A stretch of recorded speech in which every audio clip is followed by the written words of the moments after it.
we're going to probably talk about, I guess, 20 different short UFO sightings.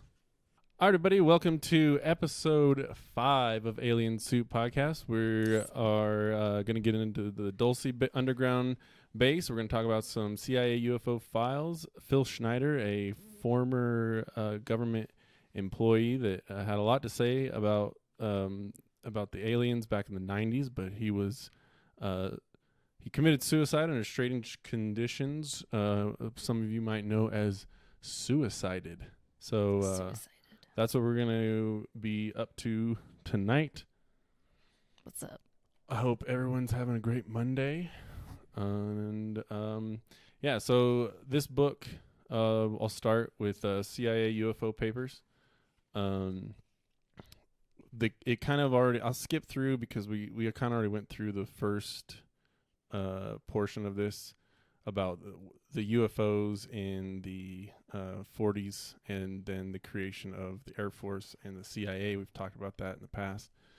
So this is just going to go through this is basically just listing. There's probably we're going to probably talk about, I guess, 20 different short UFO sightings.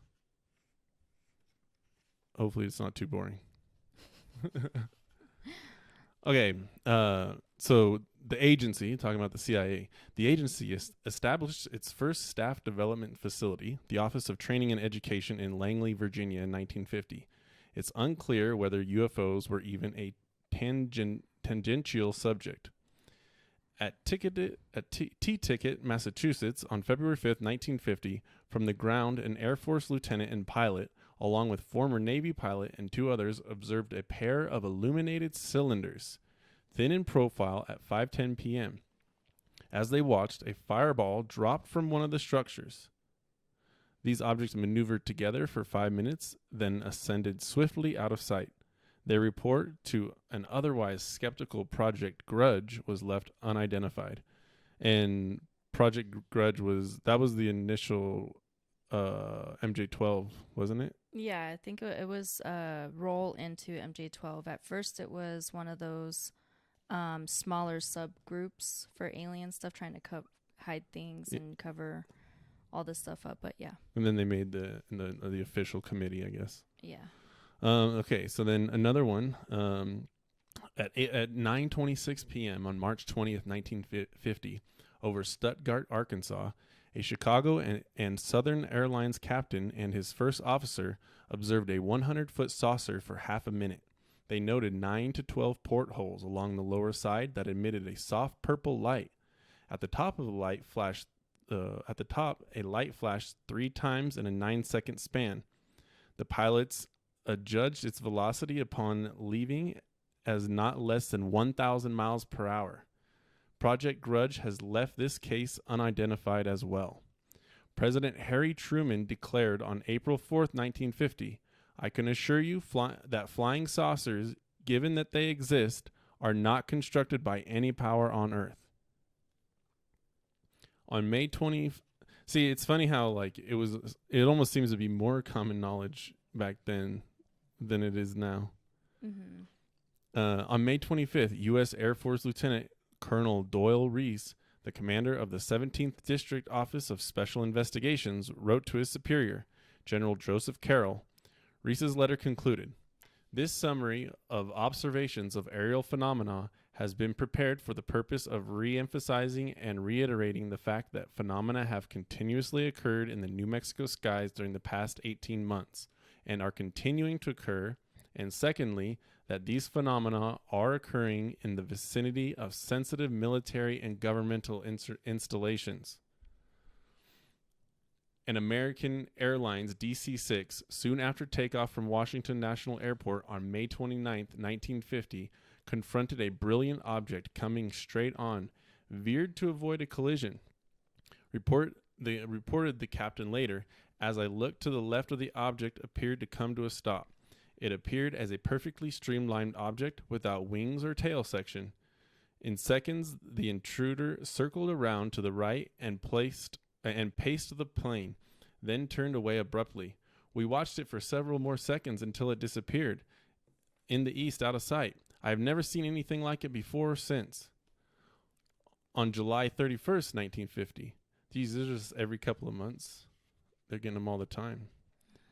On July 31st, 1950, an information report by a CIA operative in South America attached a magazine article originating in Chile. German-born physicist S. Edward Ludwig of Santiago had written a piece for German language magazine there. He had declared that notions of saucer origins beyond Earth were absurd. Ludwig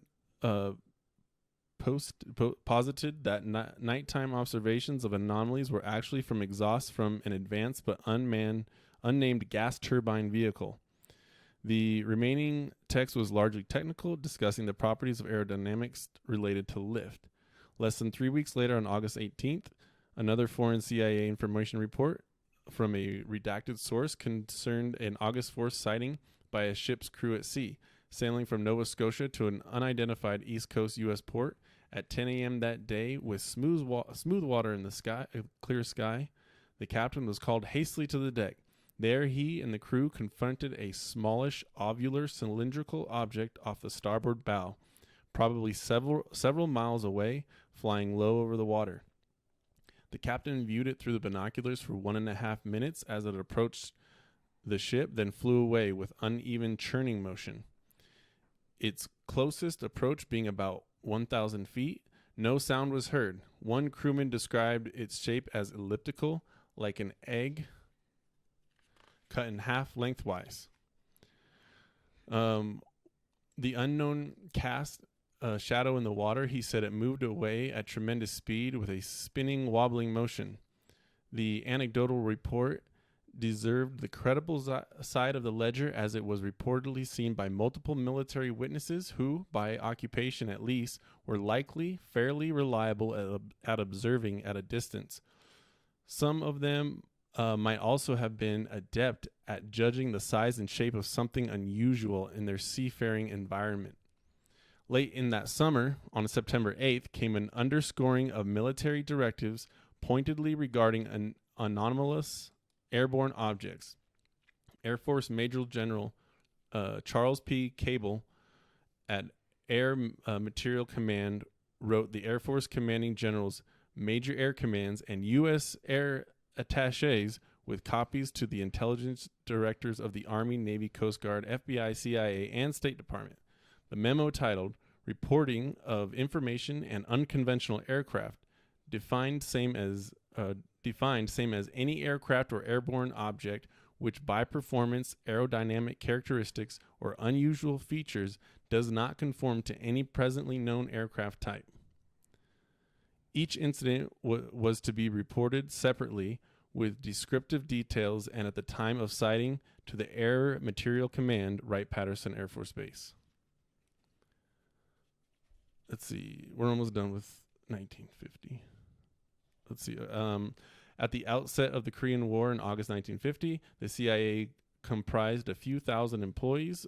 1,000 of them engaged in various types of analysis. Raw intelligence material came largely from an obscure office of reports and estimates, with the Defense Department, which in turn drew the contents of its daily reports variously from the State Department telegrams, military dispatches, public documents. As yet, the CIA lacked its own intelligence gathering function. In its early tenure, the agency endured desperate demands brought by the official bodies overseeing it.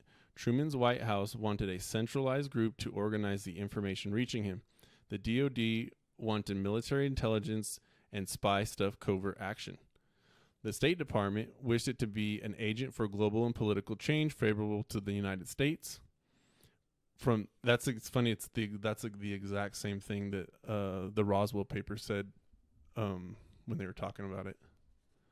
From those inputs, the basic areas of CIA responsibility as an arm of the federal government became A, covert actions, and B, covert intelligence gathering. The primary target was the Soviet Union, of course, which had likewise been a priority of the CIA predecessors, OSI, blah, blah, blah. Let's see. March 8th, 1950, at 7:50 a.m., 4 F-150 Mustangs were dispatched from Wright-Patterson Air Force Base to engage an unknown observed from the tower and tracked on radar. 2 pilots came close enough to identify the object as huge, circular, and metallic, but severe weather forced them to break off. March 17th, 1950, at Farmington, New Mexico, on the morning of March 17th, hundreds of locals over the course of an hour witnessed a great number of airborne discs, variously estimated between 500 and several thousand feet in diameter. Whoa. What? USAF Captain Edward Ruppelt, later the first head of Project Blue Book, immediately and defensively claimed that they had all seen the shattered remains of a skyhook balloon, which launched that morning from Holloman Air Force Base. University of Arizona astrophysic physicist Dr. James McDonald contended that witnesses' descriptions of fast-moving discs did not support that. Records thereafter released by Holloman and the Office of Naval Research squelched Ruppelt's contention. No skyhook had been released from the Holloman or any other place on or near that date. April 27th, 1950. At 6:20 p.m. over central Indiana, a TWA captain, his co-pilot, the flight attendant, and many passengers watched a dull red object overtake and pace their plane at a distance of half a mile. The pilot later reported, "We watched it fly parallel to us for 7 or 8 minutes. I couldn't tell its shape, but I guess it's roughly 50 feet across. Then," the co-pilot said, "let's get a better look." And we turned to the right to fly closer. As soon as we did, the object increased its speed and seemed to turn away from us. Then it descended and seemed to disappear among the lights of South Bend. May 11th, 1950. At about 7:30 p.m. near the town of McMinnville, Oregon, a farmed couple named Trent watched as a flat-bottomed saucer 20 to 30 feet across approached. Grabbing his camera, Mr. Trent took 2 photos before the saucer accelerated away.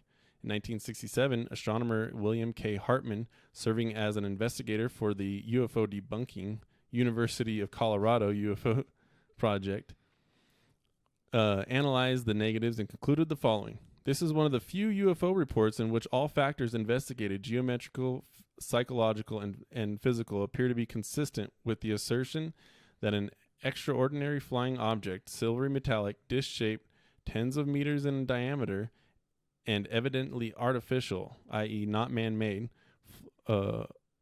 flew within sight of 2 witnesses. June 21st, 1950. How we doing? Oh, Jesse, say something. I was about to say, I don't know, you're just blasting through these. I know I am, because there's so many. We got so many to go. So most of these are just, these are official reports from the CIA pilots. This is what the CIA was compiling back then. Okay. And then, so that last official report, who was saying that? So somebody from the University of Colorado, which it sounds like they were trying to debunk the whole notion of UFOs, came out there and said, well, this one is actually pretty believable. See? And that's most of them. And I don't know. Okay, continue. I just want to double check. Scott, can you hear her? Am I being heard? Sounds great. Yay. Yay, we did Thank it. you. We fixed it. Cool. Okay. June 1st, 1950. At Hamilton Air Force Base in California, 3 air traffic controllers witnessed a flying disc making at least 3 passes over the base, emitting a thunder-like roar. They followed the aircraft with binoculars as it buzzed the field at elevations of 2,000 and 5,000 feet in speeds of excess of 1,000 miles per hour, trailing blue flame like an acetylene torch. Ooh. That's interesting. That's kind of like what Elon's rockets kind of look like. Oh my gosh, yeah. That blue flame that comes out the side. I don't know. Firmament? Just kidding. September 5th, 1950. At 4:09 p.m., while preparing for the annual Farnborough in England air display, an RAF lieutenant was among 6 officers in the watchtower who caught sight of something unexpected some 10 to 15 miles distant. The lieutenant had witnessed the same or identical object 3 days earlier. All described it as a flat disc, light pearl gray in color, its apparent size comparable to a shirt button at arm's length. Okay. That's a weird way to say that. It followed a fast rectangular flight path in addition to a falling leaf motion, upward as well as downward. Finally, it left the horizon at great speed. October 15th, 1950. 3 security staff at the Atomic Energy Commission facility witnessed an approach of 2 shiny silvery objects at 3:20 p.m. in Oak Ridge, Tennessee. Roughly bullet-shaped, they dove towards the witnesses, trailing smoke. One simply vanished, the other stopped 5 to 6 feet above the ground and hovered some 50 feet from the observers.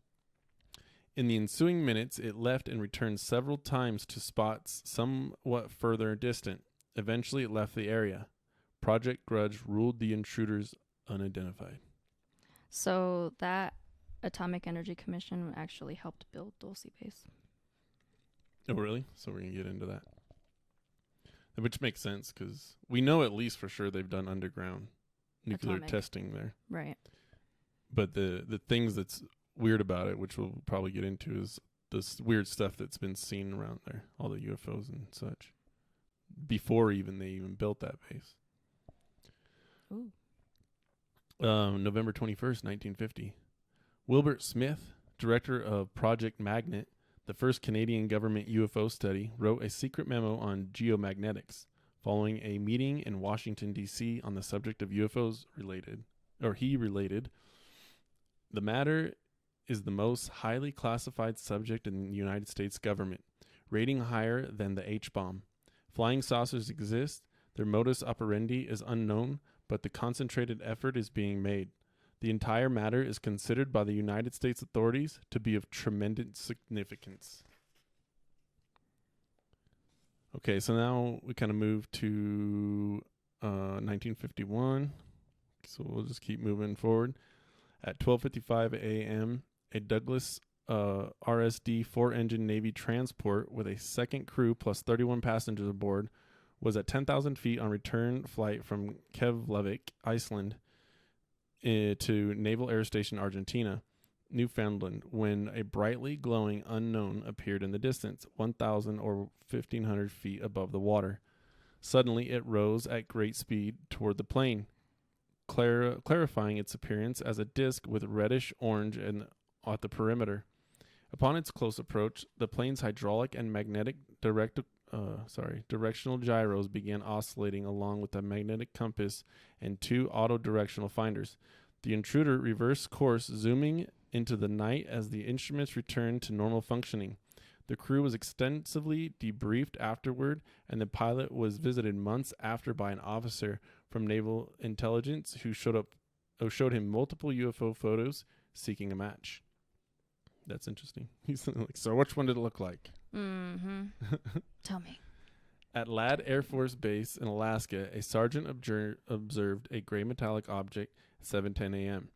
He estimated the unknown to be about 120 feet long and about 10 to 12 feet thick. After hovering above the base grounds for over a minute with puffs of smoke escaping, it suddenly sped away. USAF Project Blue Book listed this case as unidentified. Dude, that sounds terrifying. 120 feet tall? No, 120 feet wide. 10 to 12 feet. 120 feet wide? Yeah. That's still huge. Yeah, it's pretty big. That's big. I mean, there's like 100-foot yachts. But that's even small for a yacht. But still, what's a yacht doing in the sky? Yeah, right. What's it doing? Let's see. August 25th, 1951, at about 9 p.m., a Sandia Corporation staffer and his wife saw a huge silent vehicle pass over them in Albuquerque, New Mexico. They described it as a V-shaped wing with dark stripes and glowing bluish lights along the after edge. 20 minutes later, in Lubbock, 4 Texas Tech professors walking on campus observed a similar shape with 20 to 30 lights visible. Just over an hour later, a second such anomaly passed overhead, followed by a third before midnight. All the groups of lights appeared suddenly, high above the horizon, and disappeared just as abruptly. The next morning, a nearby Air Defense Command radar station reported that 2 sets of equipment had reported an unknown target moving 900 miles per hour at 13,000 feet. An F-86 Sabre jet was scrambled, but too late. On the 31st, a college freshman and amateur photographer took 5 photos to the newspaper office, which became famously known as the Lubbock Lights. Ooh, should we look those up real quick? Ooh, yeah. Lubbock Lights.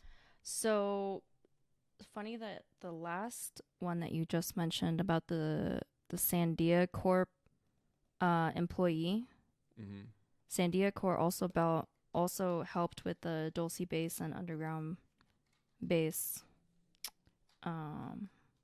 structure. Whoa. So this here would pop this up. You know what? I heard that was a giant hologram to test people. It was. You heard this one was, or you the Lubbock Lights? I'm pretty sure. Are you thinking of the Arizona lights? They wouldn't have had this technology back then. They might have had it when they did the Phoenix lights. Oh, it might have been the Phoenix lights. Yeah, you think you're getting them confused. I think I'm getting them confused, but it did look like this one. Yeah, the Phoenix lights did look very similar to this. I mean, these are... That looks creepy. But I mean, okay. it's a 1950s picture, though, you know? It's like... Yeah. I like how he's just like, yep. He's like lighting up a cigarette. Lighting it up. Yep, totally normal. I think I'll have a smoke. What's this? Oh, that's Iron Man. That's different. Okay. Anyways, let's continue. Undetermined date in 1951. Was that it for that one? Undetermined date. Yeah, okay. Undetermined date in 1951. Future astronaut L. Gordon Cooper scrambled his F-18 Thunderjet into the sky from Neubiberg Air Force Base in Germany. He and his fellow pilots expected to confront MiG-15s, which frequently crossed over the border. Instead, as they reached their maximum altitude of 45,000 feet, well ahead of and above them, and traveling far faster, were multiple unknowns. He said, I could see that they weren't balloons or MiGs or like any aircraft I had seen before. They were metallic, silver, and saucer-shaped. We couldn't get close enough to form any idea of their size. They were just too high. Okay, and that's we'll stop there. Next time we'll continue with 1952 and on. And I had to double check on a date. So you said President Truman, when we were reading these, was trying to debunk in 1950, saying that... I don't think he was trying to debunk. Not debunk, but he was trying to like say that it was something else, right? It wasn't... No, this was just saying that he wanted a centralized place to get all the information. Oh, because he signed the National Security Act of 1947, which I did double check, and that happened. That's when the NSA started.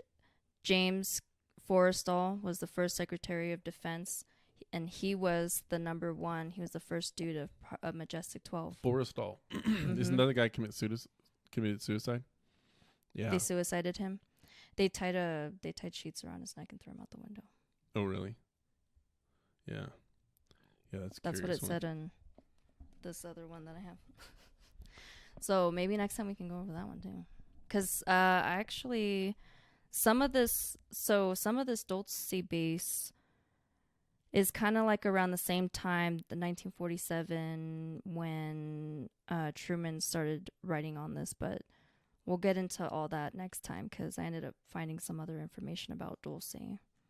Okay. But let's just start from the beginning and see what this guy has to say about the Dulce base.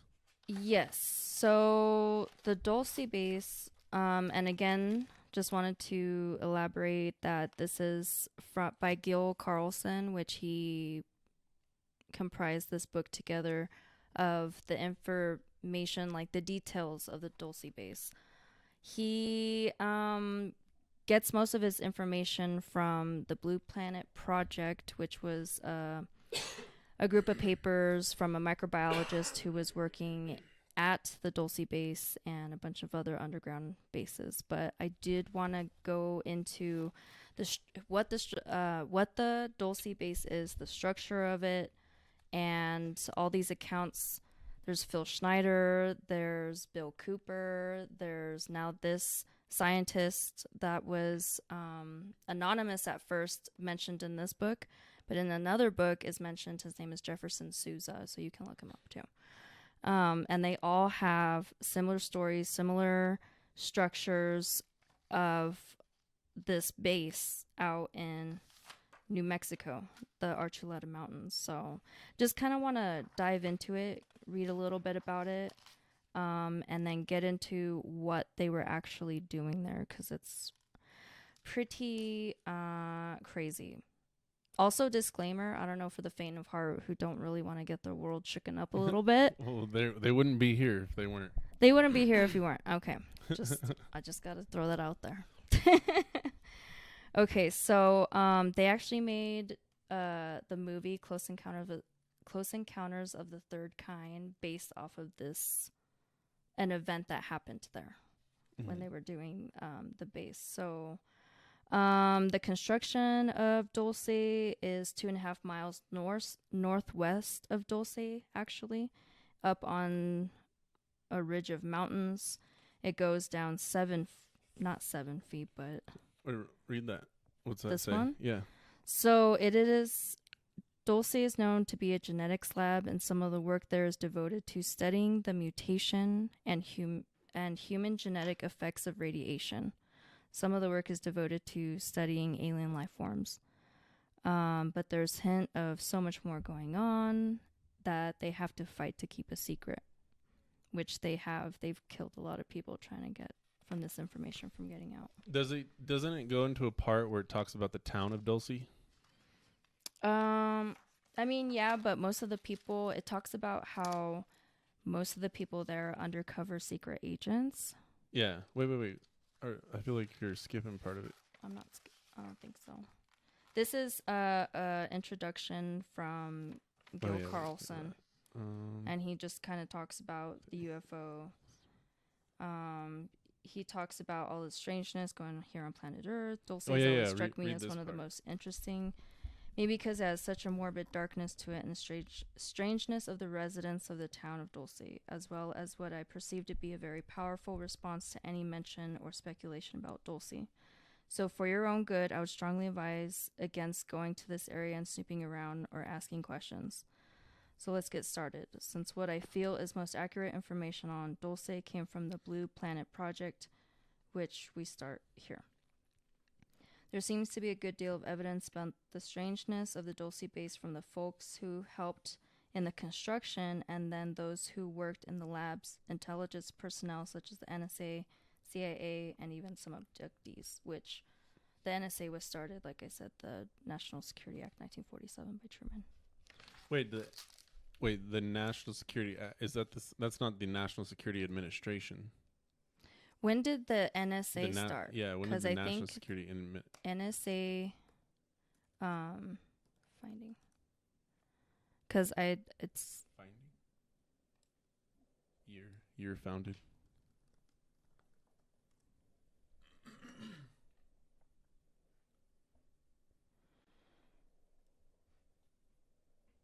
Oh, 1917. Oh, dang. Okay, so... All right, well, I got confused by that. Wait. My bad. So, National Security Agency. No. See, look. Oh, formed November That's when 4th, it first got its, start, you know. When so 1952. So, we're actually going to get into it. right after this. But what's his name? Eisenhower is president in 52. So then the National Security Act. Yeah, that was. I think that was just this. allowed him. What does that say? It says was a law enacting major restructuring of the United States government's military and intelligence agencies following World War II. The majority of the provisions of the act took effect on September 18th, 1947, the day after the Senate confirmed James Forrestal as the first Secretary of Defense. So it was probably, I'm just guessing, it's probably a way for them to like circumvent the required transparency of our Constitution, to be like, well, we need to keep some stuff secret because we don't want our enemies to find out. Mm-hmm. That's what would my guess be. They also, I was reading from Jefferson Sousa saying that they wrapped up in the NSA to unknowingly monitor citizens and aliens without their consent. Both? Well, how are they going to get consent from an alien? Well, that's why they're just like, I don't know. I have to look further into it, but like Bill Cooper was mentioning it. Whenever this was signed, it goes so much deeper. So we'll have to talk about that next time too. But so anyways, this talks about close encounters of the third kind. What do we know about how the base is used? I think you read that we one talked already. about that, the construction of it. Is that more in the construction? Which is not really. So even right here, which we kind of were talking about it earlier. According to Jefferson Sousa, he's saying that we had established. Hold on, who's Jefferson Sousa? He's the one that from the other book. He was the anonymous guy from Blue Planet that wrote Blue Planet Project. He's the microbiologist that kept all those notes. Okay. Jefferson Sousa. We'll Jefferson Sousa. Look him up. And he's the one that Gil Carlson basically gets. Gil Carlson's just a researcher. He actually gets all of his information from that Blue Planet Project by Sousa. Yeah, we'll have to get into that a different time. What's Gil say about let's see what's next. So, September 1950 edition of The Effects of Atomic Weapons, prepared for in cooperation with the U.S. Department of Defense and the U.S. Atomic Energy Commission under the direction of the Los Alamos Scientific Laboratory. We read about why complete underground placement of base is desirable. They actually wrote this whole commission. Page 381, there are apparently no fundamental difficulties in construction and operating underground various types of important facilities. Such facilities may be placed in a suitable existing mine, or a site may be excavated for the purpose. I understand that this facility is connected to Los Alamos via a tube shuttle. And we've heard underground bases. We've heard about, I guess, a lot of underground bases being connected together via hyperloop or hypertubes or whatever, vacuum tubes. Y'all should go and research Noah's Ark, Operation Noah's Ark. I haven't been able to find much about it, but it mentions it in this book and it mentions it in that book about the tube system. Okay. So he also says that it's claimed and it seems a little far-fetched, that the U.S. government in 1933 agreed to trade animals and humans in exchange for high-tech knowledge and to allow them to use undisturbed underground bases in the western United States. So that's a big contradiction we have with a lot of other information, huh? Right. So far we've only ever found Jefferson Sousa making this claim through the Blue Planet Project. Right. But which Gil Carlson then repeats. Right. So it's from the same source. Right. So that's one that doesn't make a lot of sense to me. Is because it's like, well, if we were getting advanced technologies then, how come we didn't have them during the war? How come we didn't get them till after the war? You know what I'm saying? It's kind of weird. And then it's like, all the other things. Supposedly, there was a treaty between Eisenhower in the 50s, and that's when it started. So, I mean, that's the only thing. That's one of the only things that doesn't make a lot of sense to me. It's like, well, where's the technology between 1933 and 1950? Okay. And, yeah, I don't know. It's just, it doesn't make any sense. Right. Which I did want to go over with the other book, and then Bill Cooper too. Behold a Pale Horse. I'm actually in the middle of that as well. Yeah. We're going to get to all of those though, but let's stick to this one because we got, yeah. Well, they just mentioned that we want to get these people. We want to start them at the beginning and not just confuse them. Okay. So it says a special group was formed to deal with the alien beings. In the 40s, aliens began shifting their focus of operations from Central and South America to the United States. It was not the first base built with the aliens. Others are located in Colorado, Nevada, Arizona, and Alaska.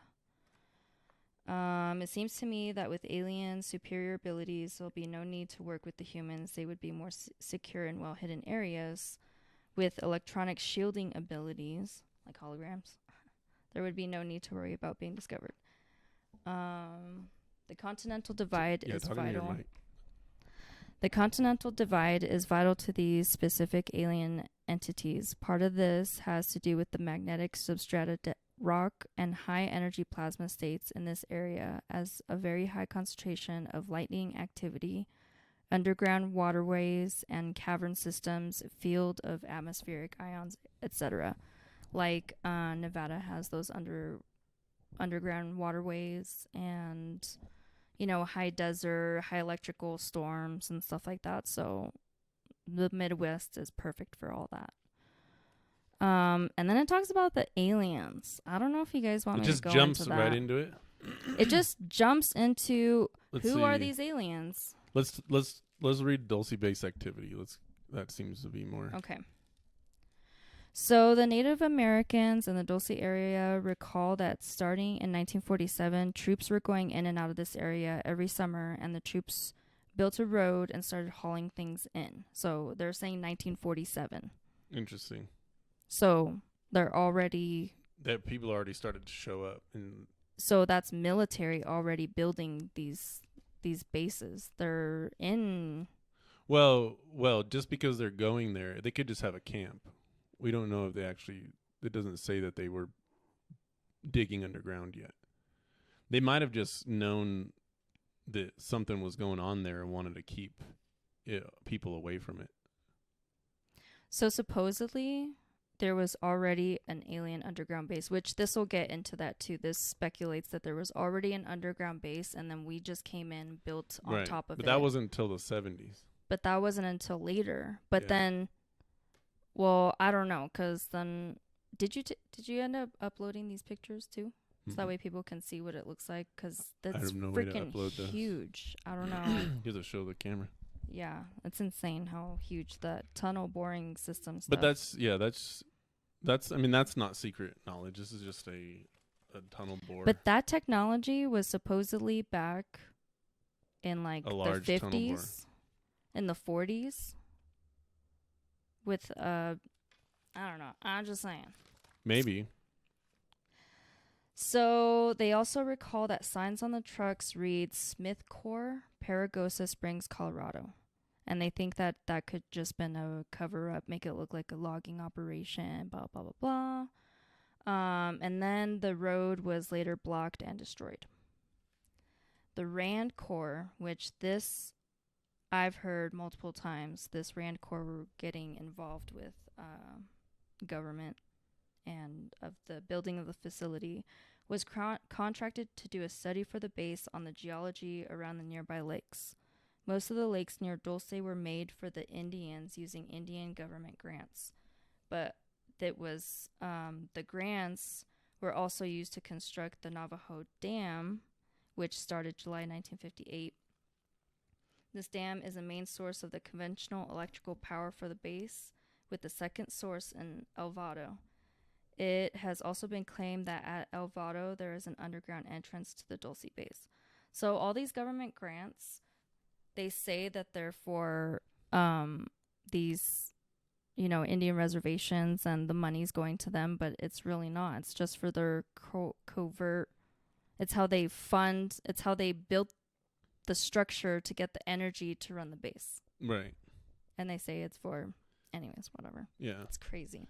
So that's how they funded these things and how they get the power to the base. It seems because why would they move in troops there if there was no base built yet?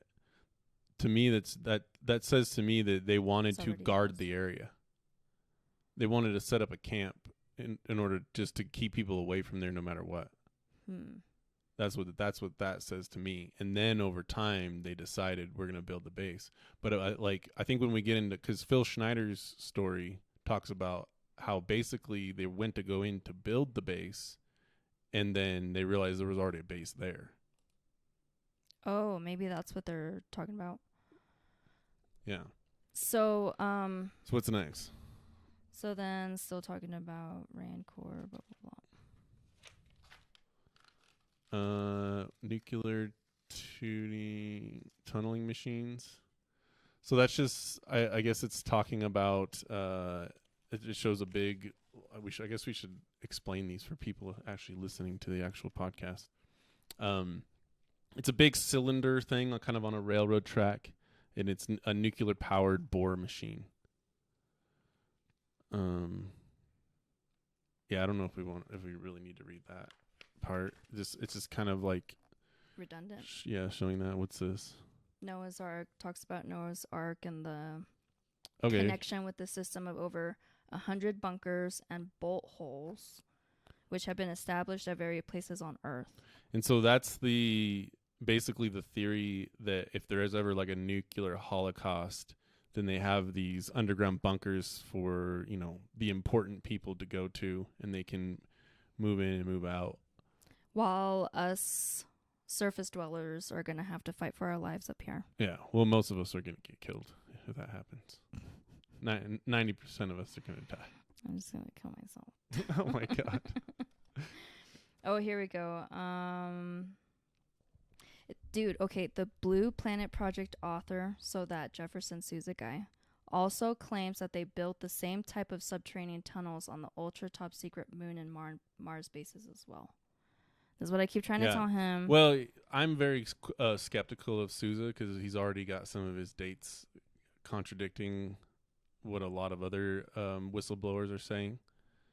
But if all the whistleblowers are saying the same thing, then isn't that pretty well, that's what I'm saying. Correlated? He's not saying the same thing. He's saying different things than what other whistleblowers are saying.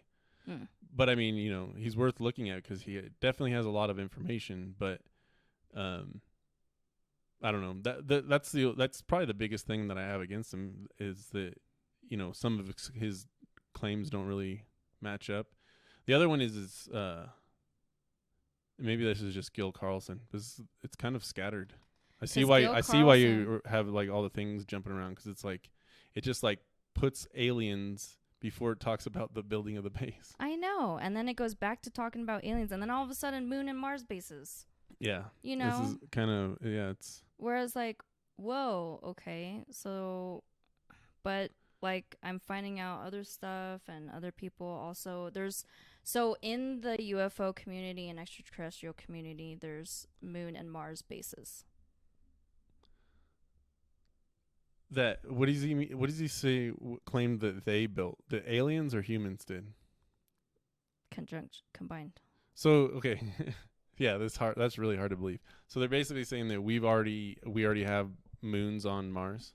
I mean, bases on Mars. That's what he's saying. That's not me. I know. I'm just saying. Like, what's the point to anything after that? It's like that's what I'm saying. Like. Elon Musk is wasting his money. If someone believes that, then there's like no reason to worry about anything because then this is everything all just like it's a show. It's like if they're that far advanced and they already have scientists living on Mars. Is that why it's called the Truman Show? Then like Elon Musk is completely wasting his time. Did Truman put us here? You would think that someone like Elon Musk would be in the know. Like he's the top echelon of people. He would be in the know. Why would he be wasting all his money building these rockets and doing all this stuff? I said it was so he can propel the economy, fuel the economy. That's it? Yeah. He has a bunch of money. Yeah, but that's not a lot more. There's a lot more factors that come into play to just to fuel the economy. Because most of his funding is going to the transhumanism movement. He's going to be connecting and interfacing. Most of his money is tied up in Tesla and SpaceX.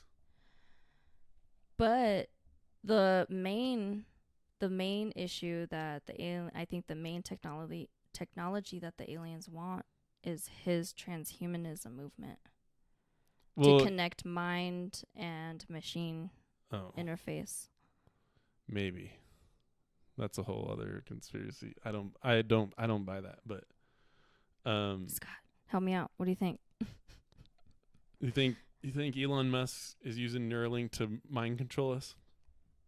You think eventually? Is he going to be able to do that sooner or later? I don't think so. It's going to be on the blockchain. So it's going to be... What if we all end up on the blockchain? We are going to end up on the blockchain. So I read this thing. It's going to be hack-proof. You can't hack it. So, in theory, hopefully. It's just going to be one hive mind. Maybe. I read this infographic by Dr. Madej, Madej. She was talking about how by 2045, we're all just going to be holographic minds, just like a hologram. Yeah, I remember that. A hologram mind. If you could do that, then there's no point for people to even exist, because then you can just create holographic people. And then you can make as many of them as you need, or not, but it doesn't matter because nothing's real anyways. That's what I like. Some of these. That's what I'm saying. Stay away from transhumanism because your mind's going to get hacked and then they're going to delete you. Transhumanism is inevitable. No. Death is a disease. Government subsidies is what funds Musk. Government subsidies? What funds him? Transhumanism. Space programs. I don't know if that's what funds him. I think that he gets tax breaks and possible subsidies in some form. But I mean, they are earning profit. And I mean, like Elon Musk, he doesn't really have any money. All his worth is all his companies. So if he were to get fired tomorrow, he would probably be worth, less than $1 billion is my guess. Because, he gets paid his, CEO salary and he gets paid to be on the board. He is a chess piece in this somehow. He's a chess piece? And I think it has to do with the mind machine aspect, AI, autonomous, whatever. So if he's being funded, I think he's being funded that way because they don't need his space program. They already have contact with aliens and can use whatever they have. They're friends with them. So just because Musk was like, well, I also like, space stuff and rockets and stuff. They're like, okay, sure, whatever. Everybody's going to be talking about that. Nobody's going to be talking about your mind, your pig that can make noise with his snout interface. No one's going to be talking because about it's going to be Neuralink, which everybody's talking about Neuralink, but it's still not mainstream. So they don't give him any kind of information on that. He doesn't get any tip off on that, on the UFO stuff, but they want him to create something to control people's minds, supposedly. Yeah. That makes sense to me. Yeah, I mean, but it's also very conducive to the detriment of society, which ultimately would lead to them not being in control and losing their power, which that's what the bottom line is. It's for them to maintain power. So if that ever went wrong, or it goes down a path that leads to the detriment of society, then then they lose. It's they want to keep us happy and healthy enough to continue to move. I mean, why keep make money off us? Why keep us alive longer if they're trying to kill us? I mean, just to question your logic on these theories. If they're trying to slowly kill us, why transhumanize?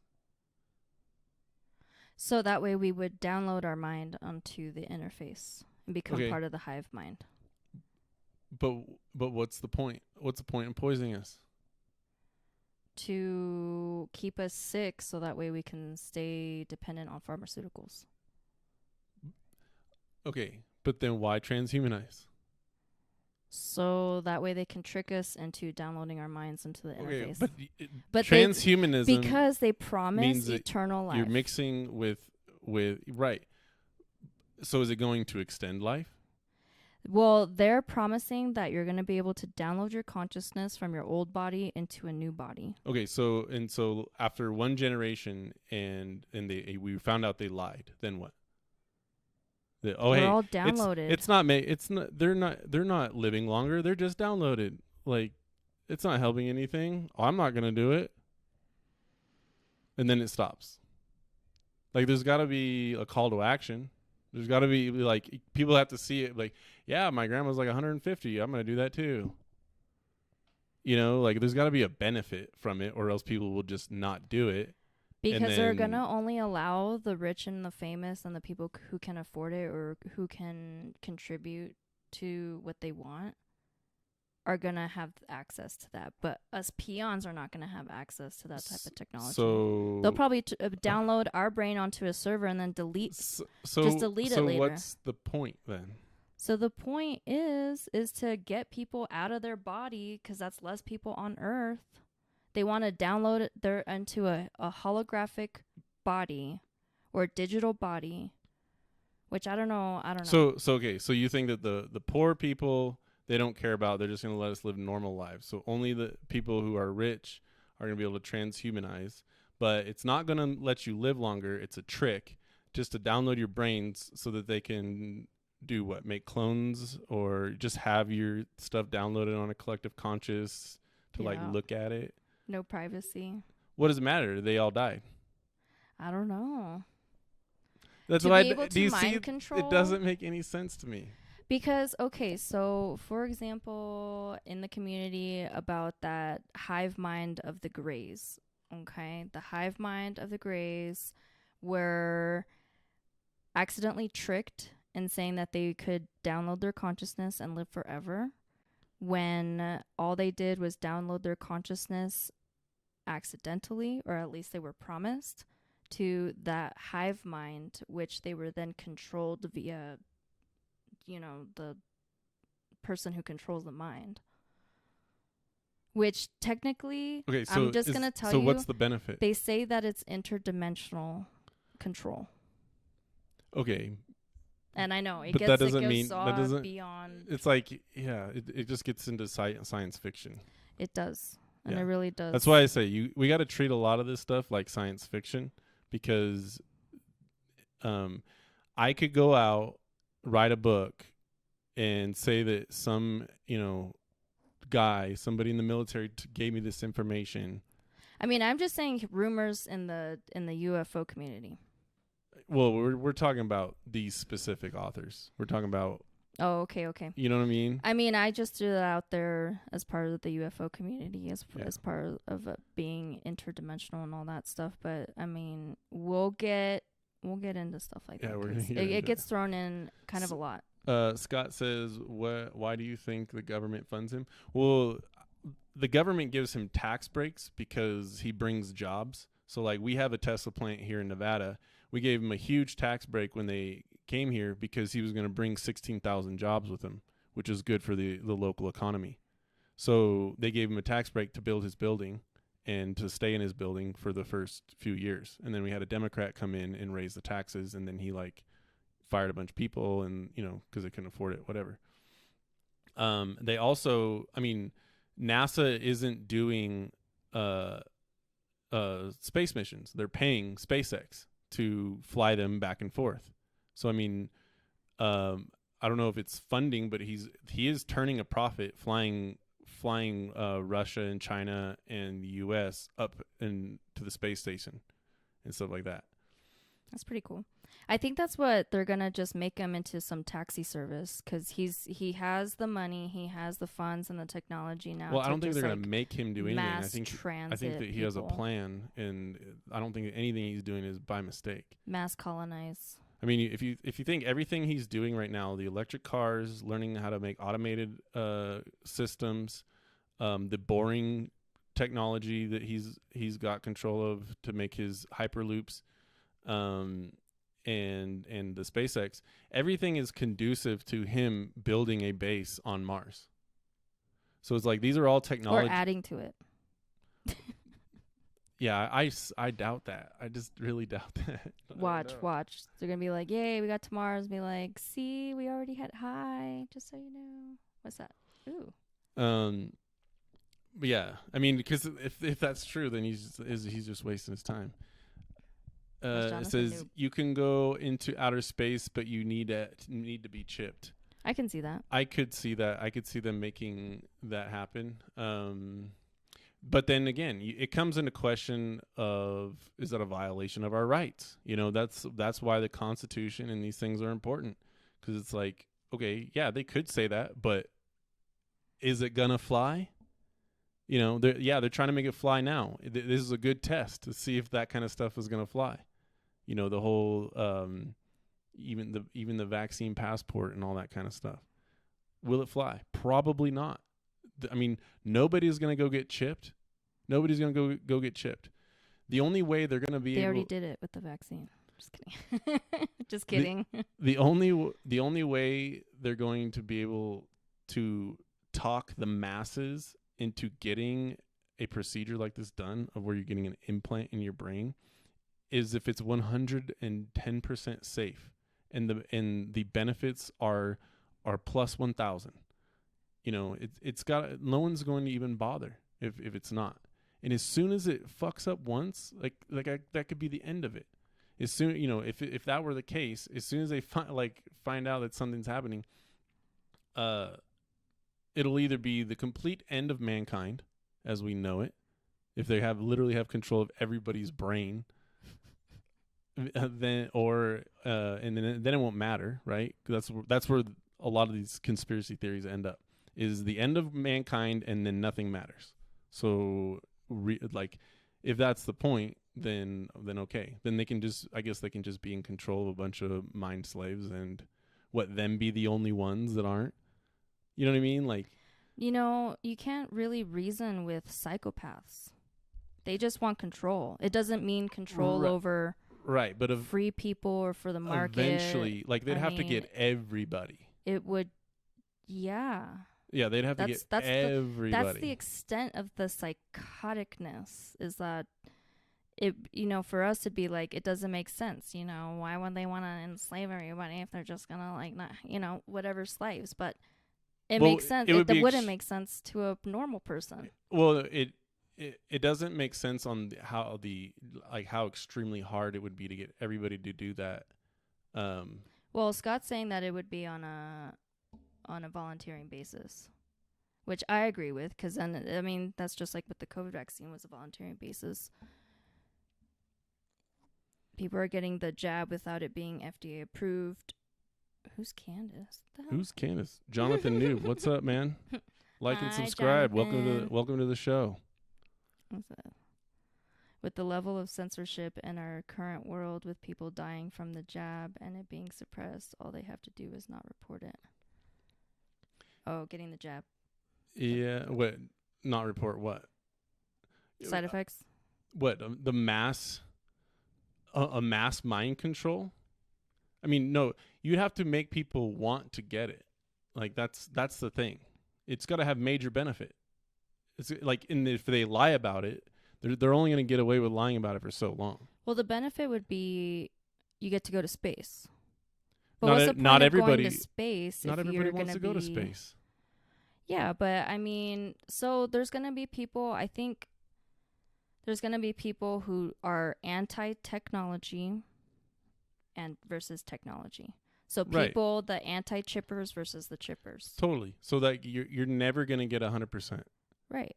They'll never get 100% control. But they do want 100% control. They're if not. They can. But so they're not going to get it. But they're going to try. So if people find out that they have a chip in their brain that's being mind controlled because the other half is against it, then that is the failure. Like that's going to fail, right? Not if they have 100% of the control that they of the 50%. Then what if they use that 50% and turn on a switch and then they become... You could almost look at it right now. Look at America. America's completely divided. One half, someone's being lied to. Mm-hmm. One half of the country is basically brainwashed. Mm-hmm. But because they can't get 100%, it's not going to work unless you kill the other 50%. I have a theory. What if, and I'm not saying nothing about the vaccine or nothing about COVID or nothing, okay? I'm not talking shit. But if they had been inoculated, like saying getting a chip to go to space, they now have a device. What if theoretically they can like turn on the switch that they start attacking the other 50% and now it's a civil war? Okay. Again, they could do that. They could do that now. They could start a civil war if they really wanted to amp this up. It almost got there. Well, that's the whole point is like when we've already been there in the past. I mean, that's what Stalin did with communism. He got half the people who wanted to do it to go out and kill 50 million people of their own countrymen. So, I mean, we've already been there. It doesn't work. Their economy failed. Like, history will just repeat itself, and nature will play how it should. That's why I don't buy into all these doomsday theories because it's like. I feel like it has repeated itself just in a different aspect and maybe in covert operations with things like this. Because it's all under They lose wraps. Control, though. They lose That's why it's starting to come out now. Is because they lost control back then. They started losing control. People started coming out. All the whistleblowers that have been sacrificed.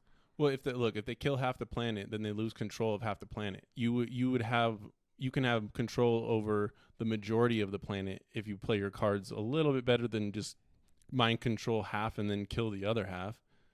Well, then they would be 100% controlled of the half. You think the economy is just going to survive? The world economy is going to survive? They don't even need the economy anymore, honestly. Then what are they sitting on top of? I don't know. People and their slave labor. Adrenochrome. What are you laboring for if there's no economy? Okay, I also heard. Now don't get mad at me, okay? Here we go. Don't even answer my questions. Just keep moving on.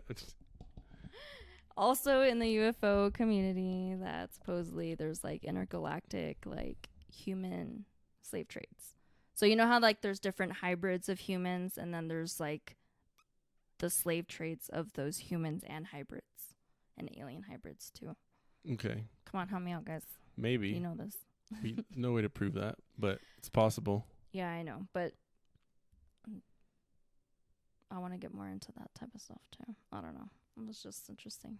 Yeah, in my eyes, it's all about control and power, and they already don't have enough of it, which is why they try to create more of it. I think you guys don't have faith in America and the fact that we can't do things to keep our civil rights intact, and we will continue to do so all the way until we get into space. I think that maybe you guys are just like frustrated with everything that's going on right now. So you just have this like whole doomsday thing going on for months. It sounds pretty for over a year now. It does sound pretty doomsday. I don't buy it. The future's bright in my eyes. I see a lot of good things coming. You guys seem to want to dwell into the negative. Negative. Hey, you create your reality. Well, okay. You create your reality. You hang out in a negative mind, you have a negative life. I agree with that. But I do feel like maybe we're at a turning point where we might be able to save our humanity, our race from enslavement. Well, we have a lot. Yeah. I think we accidentally got ourselves. We can start at a way smaller level, like just battling the communism idea. I mean, that's we want to talk about, we don't even know anything about aliens, and then these people are already making conclusions for us, which is why I don't buy it. Like, I'm interested, but I know this is a big pile of mud, and there's only little tiny specks of gold in here, and I'm just sifting through the mud trying to find little specks. I think, yeah. But I mean, there's a lot of information in these books that we can continue to talk about that actually has evidence. It has corporations involved. It has dates. It has people involved. And if they're all saying the same thing, I think it's we'll see if they're saying the same thing. I'm glad we're going through these books first, because I think they are making a lot of the claims that the deep conspiracy theorists like to get. When you dive down all the way to the bottom to the stuff that's like, you really finding the unbelievable stuff, they go all the way down there. And it'll be interesting to find, as we pull out more information as we go along, how much of it really matches up with this, and we can really see the true level of how weird this stuff gets. It does get pretty weird. Anything else on the... Well, I mean, I was going to talk about Thomas E. Costello, which was another worker at Dulce Base. He claims that he met with some of the reptoid aliens.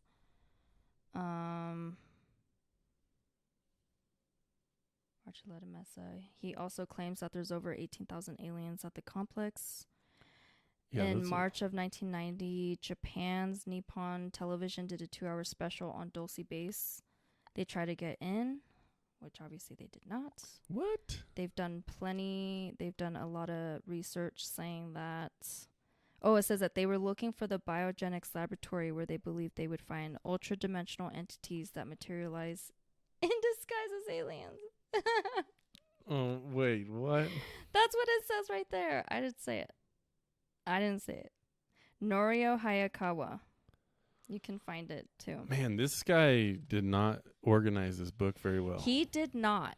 He's just like, and then this happened, and then this happened. No wonder. And then this happened.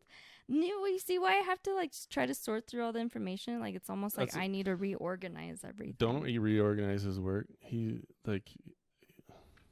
just read just go through it how you read it. All right, I'm going to describe this as good description of the Dulce Base. So it has different levels. They have 1 all the way down to level 7. Let's play this slideshow while you're talking about this. Ooh, okay. So level 1, which was like near the surface, it has garages, street maintenance equipment, underground. All of this is underground. Photo labs, hydroponic gardens that they grow fresh vegetables, fruits, etc. Human housing, a hall, VIP housing, kitchens, security vehicle garage. And does any of this corroborate with this? Yeah. That's all of it. That's part of it. So that's level 1 right there. Oh yeah, I'll let you finish. Then I'm gonna rip into this one.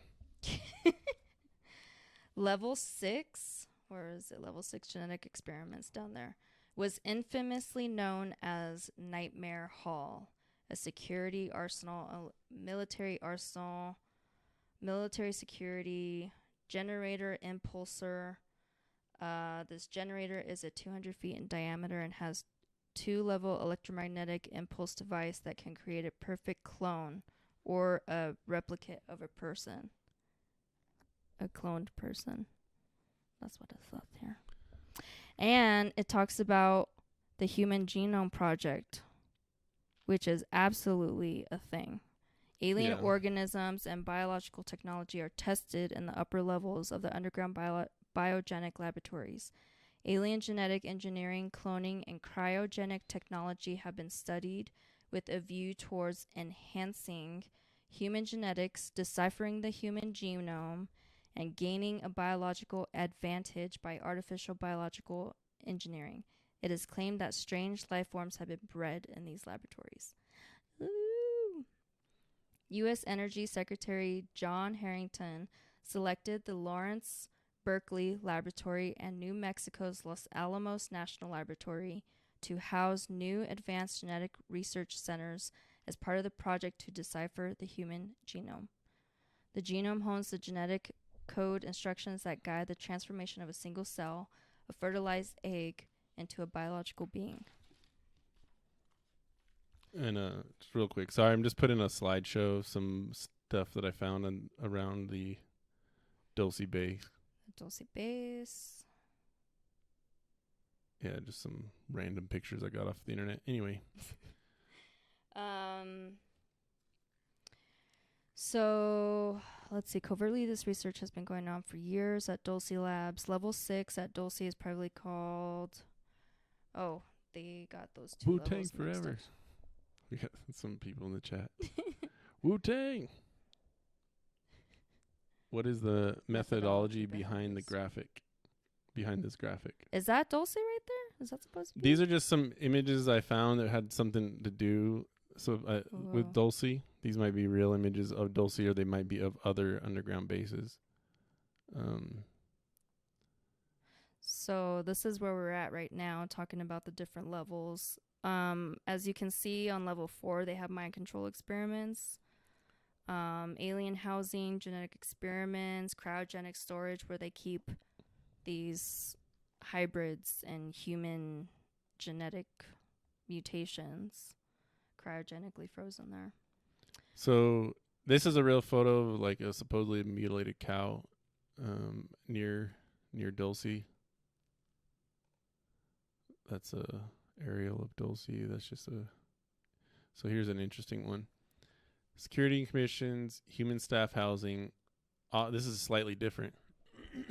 Offices and laboratories, mind experimentation, extraterrestrial housing, genetic experimentation, and nightmare hall is level 6, and then the cold storage and vats, and then the unexplored cave systems. Are they really unexplored though? So it says right here, reports from workers who have claimed to have seen bizarre experimentation are as follows, and this is a quote. I have seen multi-legged humans that look like half human, half octopus, also reptilian humans and furry creatures that have hands like humans and cries like a baby. It mimics human words and also huge mixture of lizard humans in cages. So, yeah. There are fish, seals, birds, and mice that can barely be considered those species. There are several cages and vats of winged humanoids. Dang. Grotesque bat-like creatures about 3.5 to 7 feet tall, gargoyle-like beings, and Draco-reptoids. Draco-reptoids. We keep hearing about that, too. Yeah. That's going to be another thing. Wait till how much everybody contradicts each other once they start talking about all the different species of aliens. It's like, just fucking write your own book. You just make them up. Star Wars. Just write a thing about every alien you see in Star Wars. It says level 7 is worse. Row after row of humans and humanoids, hundreds and perhaps thousands in cold storage, embryo storage vats of humanoids. Dude, and then it has... And that's what are these? Let's see. So we see like there. Are those real? I don't think those are real. If someone got those, that's real. That looks real. That's real. That's a real underground base. I don't know if it is of Dulce though. Supposedly that was taken in Dulce. That's cool. I mean, yeah, I don't know. Is that Dulce? People just climbing up the side of the mountain. That doesn't seem very safe. Wasn't that the other one, Close Encounters of the Third Kind, the one, the Devil's Tower? Well, yeah, I don't know. I don't know about that. People keep mixing. Yeah, they mix them together. It gets confusing to me sometimes. But then I heard that there's been multiple landings. So then it starts talking about these aliens. It talks about Livermore Berkeley Labs again. Wait. Hold on. This is going into the different species. This is just about part of the genetics that they were talking about, and then it starts going into Phil Schneider. Let's talk about Phil Schneider. Can I talk about the significant portion of why they're doing DNA? Okay, what does it say? So it says a significant portion of the Dulce base is geared toward maintaining the survivability of the alien population. The main focus of these facilities appears to be acquisition and processing of biological materials in order to assure a supply of DNA and other biological materials for production of both aliens and synthetic life forms. Right, and we've heard that before, right? So supposedly the treaty between Eisenhower and the aliens in the 50s, they made a treaty saying that if you give us some of your technology and show us how to work it, we'll let you do experimentations on people. But you have to let us know who it is. Right. And then supposedly they violated that treaty, and they were taking more people than they said they would, and they weren't giving notification of taking some people. Right. And animals too. So that kind of, what do you think? That kind of moves us into Phil Schneider. So we wanted to dig a base there, right? Read the first part of Phil Schneider. I'm going to pull up some images for us. Okay.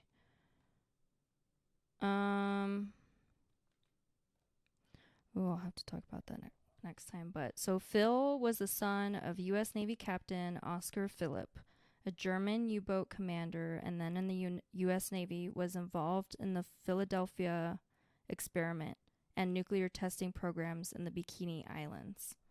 Claims that in 1954, President Eisenhower entered into a treaty called the Grenada Treaty with an alien nation that allowed them to use a limited amount of humans for experimentation in exchange for alien technology. Phil claims that eventually hostilities broke out due to the aliens' failure to live up to their end of the bargain, and in 1979 there was a firefight at the Dulce base. Philip claimed that he worked at the Dulce base as a structural engineer, and while working on an addition to the underground base, stumbled upon a large cavern full of alien humanoids. The aliens were surprised, and this led to a battle in which 66 humans were killed. Phil claims to have shot 2 of the aliens and survived, even though he suffered serious wounds. Phil then went on to work at Area 51, where he claims to have seen military working with a number of alien spacecraft, which this part's weird to me. Like, he almost dies, his hand gets blasted off by this alien fire attack, and then all of a sudden they ship him to Area 51 to keep working. Wait. Oh, after the fact? Yeah, after. He says he claims to have shot 2 aliens and survived enough but suffered serious wounds. Then he went to work on Area 51. I mean, I guess he could still work after that. He'd still have to work, I guess. He got his hand blasted off. Yeah. That is kind of weird. I'm not going to work for you guys anymore. I don't know. Maybe they they'd have to kill him. It's either work or I know a lot killed. of people in the military that would still go to war after they got their leg blown off. Okay. So I mean, if you really love your job, or you really love your, if you really love your job, they probably put a gun to his head and was like, "You're either going to keep working for us, or we're going to blast you now." Maybe that's what he was doing. Because, I mean, he came out in, 1994, 1995 is when he began his tour to come out and share all this information. During that time, he said he had, 15 attempts on his life. And he was on tour for about 18 months before he was finally found dead in his apartment with burns all over his body, and he was duct taped to an office chair. They ruled it as a suicide. He was killed by a piano wire. It was an obvious murder. This is Phil Schneider. And this, maybe we can watch a short video, part of the video.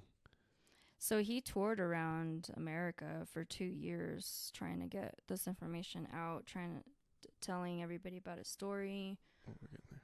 talking to people. Yeah, he would bring artifacts with him. He would bring pictures. Another thing he talked about alien coming to visit, named Valiant Thor, which it was corroborated in other stories. I'm trying to find a good video. This is such a grainy video.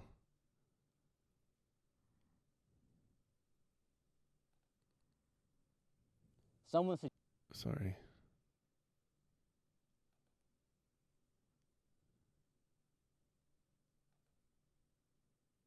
Oh, this guy. I don't want to play on this guy's video. I don't know. Anyway, I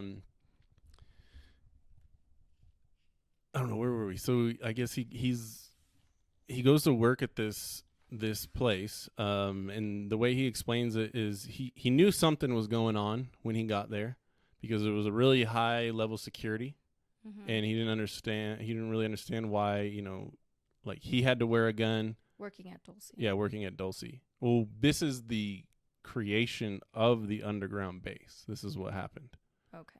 So in 1979, he was hired to work there to basically deflagrate rock, to create chemical compounds that would melt or blow up the rock and create caverns underneath the thing.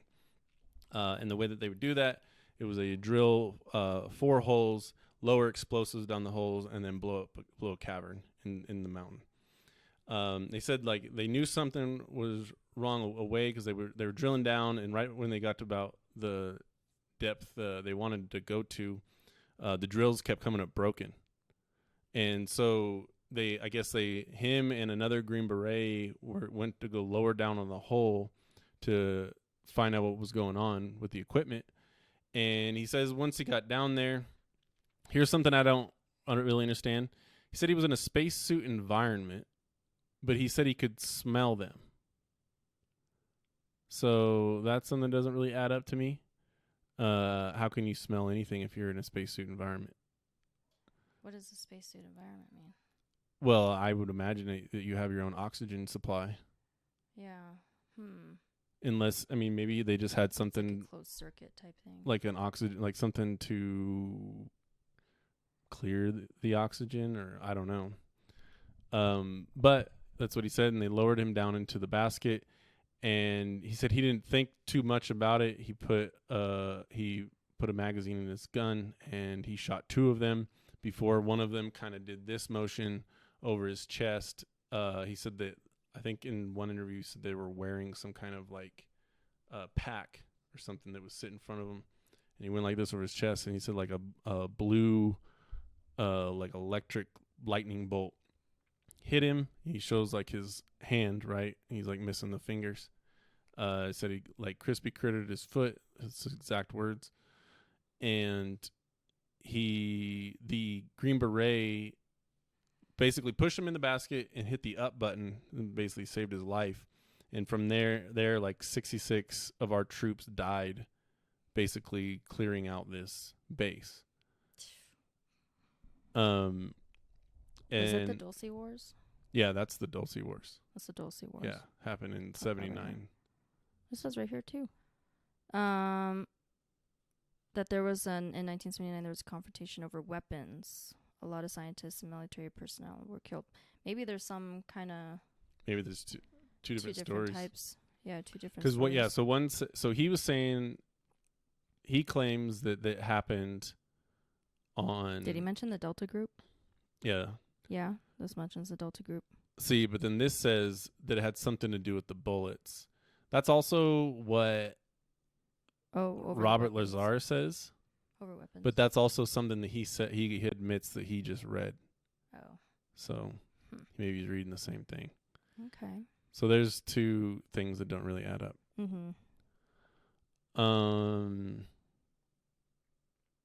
Yeah, and that's basically his story. I guess let's watch this short little. It's only 5-minute clip on Phil Schneider. And then next time, I want to get into William Cooper. He was former member of Naval Intelligence and conspiracy writer, but after he had gone out and then went back, I'll go over it. But Yeah, well, he's like a huge dude and part of all this too. So okay. for next time. Phil Schneider. Now, I was involved in something very controversial, almost totally unbelievable to most of you. Some of you are religious people. I think all religions have a time and a place, and they definitely have a place in America. Now, another thing I want to reach to you is that during the unbelievable part, I was involved in building another base inside of Dulce, New Mexico, which is Los Alamos Laboratory. It's a biological laboratory. On the southwest part of the Archuleta Mesa, we built an underground facility, a better part of 3 cubic miles hollowed out underground. Then to the southwest of that, we were in the process of the early stages of building. We drilled 4 large tunnel-like holes. Some of them ran 2.5 miles under the surface. At that time, number of the original wells or drilling machines that were used were at the rate of 2 miles a day. It was fairly rapid. The equipment kept coming up broken. So we wanted to go down, we wanted to send somebody down there, a human observer, or human observers in this case, to find out what was going on. Well, to our total surprise, first of all, the government knew all about it. They didn't tell anybody. It's like we set them up. The U.S. set us up. The U.S. set up their own scientists to be involved in this, because he's saying that the U.S. knew all about it. Yeah, that's why I think it was a planned attack without letting anybody know.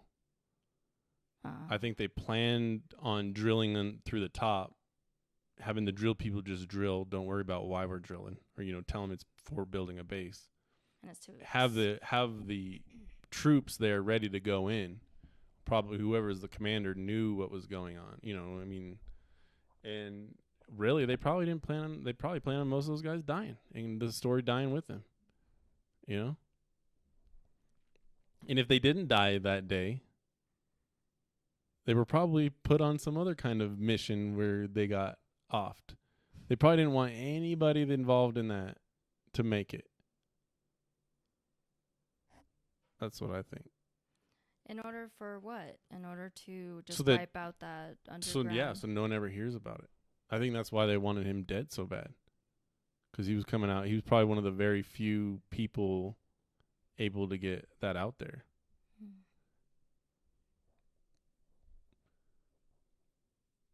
Encamped inside of our geologist camp, I knew something was up. The gig was up. First of all, I knew all about the alien agenda. I'll explain that in a few minutes. Look at his hand. The large alien grays had been encamped there for as best as believed possible about 400 or 500 years. Had been one of their internal bases.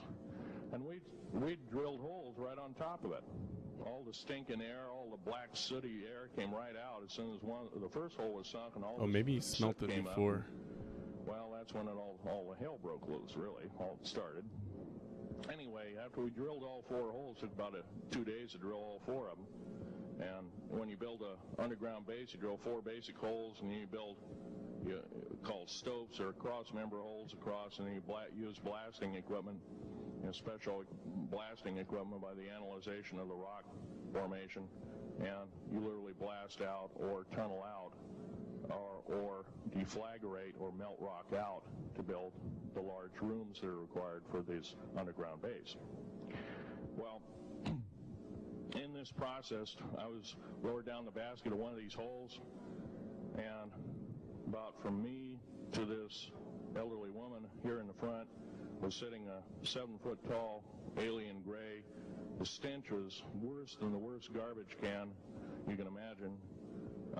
The person or the entity was absolutely horrible. I didn't waste any time. I reached for my pistol. At that time, as an engineer, I didn't have time to carry all the folderol of one of these big submachine guns that all the sea spray and the yellow fruit and all the outer perimeter and inner perimeter security people carried. I carried a little Walther PPK pistol with a 9-shot clip. This is in late August of 1979.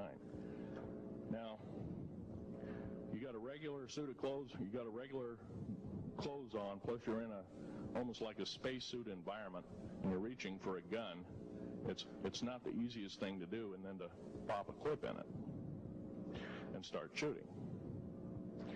And I killed 2 of them. Yes, they're mortal, and they do die. However, in the process, one of them did this. All I remember is that he just kind of waved his hand in front of his chest, and the next thing I know, this blue beam hit me and just literally opened me up like a fish. And burnt my fingers right off of me. Burnt my fingers off. And it was some form of electrical force, because the kind of like being hit by a lightning bolt burned all my toenails off of me. What? Completely crispy crittered my left foot. Burnt the shoe right off of me. What about his body? All I remember is the smoking remains, and I'm still conscious, but in and out of, I didn't remember much. And there was a Green Beret that was right behind me that risked his life. In fact, he died. But he risked his life. He shoved me back in the dash and hit the button and took me up. And I wouldn't be alive talking to you today if it wasn't for him. I'm forever indebted. He lost his life. 66 Secret Service agents, Green Berets, Black Berets, crack troops lost their lives because the government, our United States government, lied. And that's why they killed him. Did not tell us anything about the alien threat. There's a war underneath there, and I'm talking dead serious. It's been going on since that time. Since late August of 1979, our military, the Russian military, basically the militaries of the world, have been in constant conflict with the outer space alien. So doesn't that kind of, if that's true, it contradicts some of the stuff we've read so far, right? Not when it starts talking about Bill Cooper. He actually starts talking about some of that stuff too. So we'll have to see what Bill Cooper says and how it all mixes in.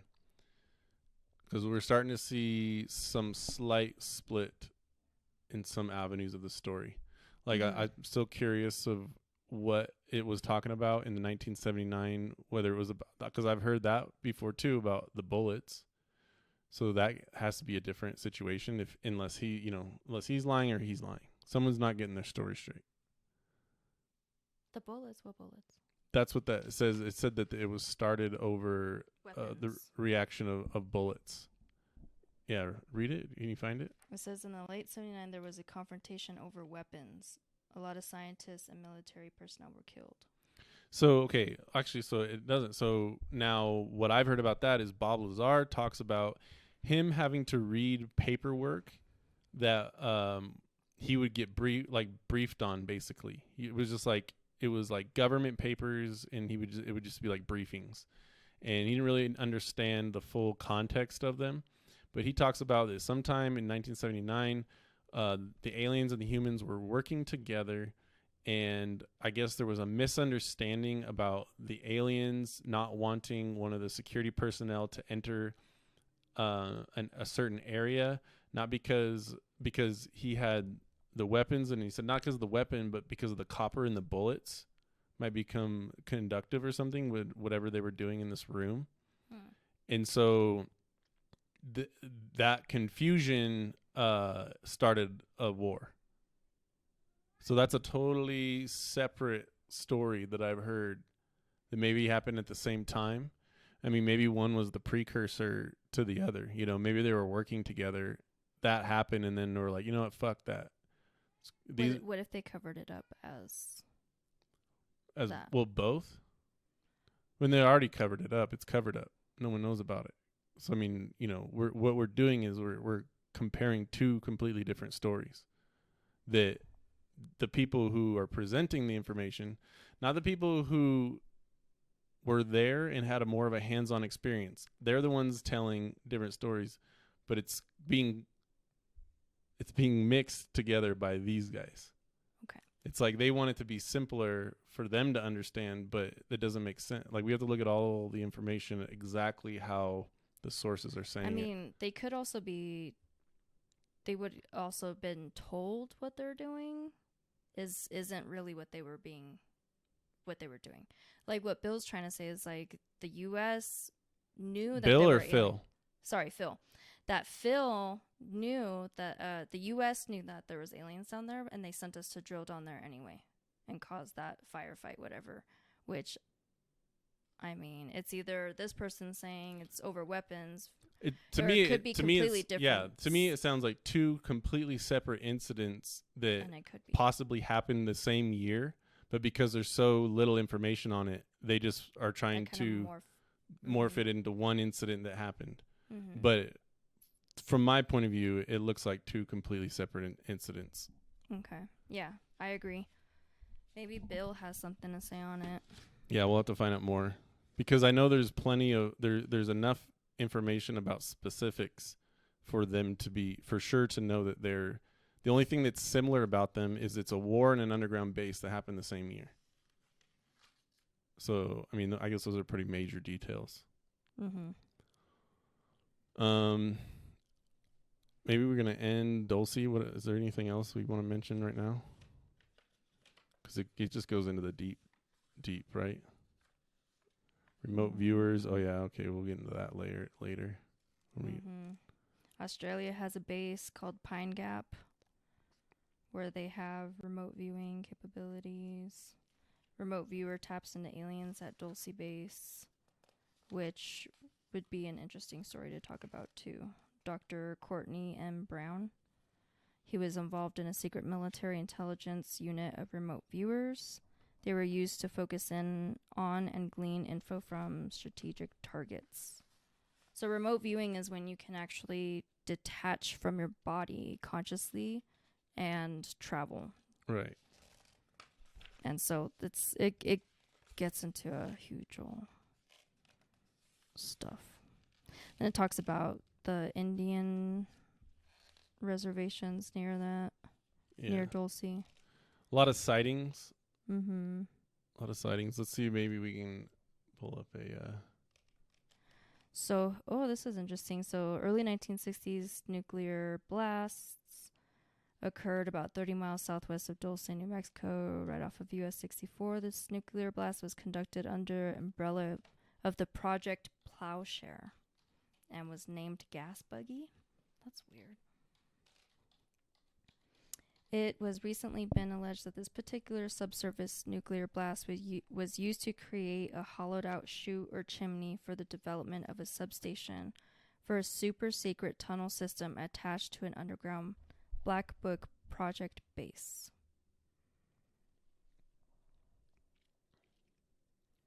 Okay, let's switch over real quick. Let's look at some. What can Google show us about Dulce UFOs? What? Is that real?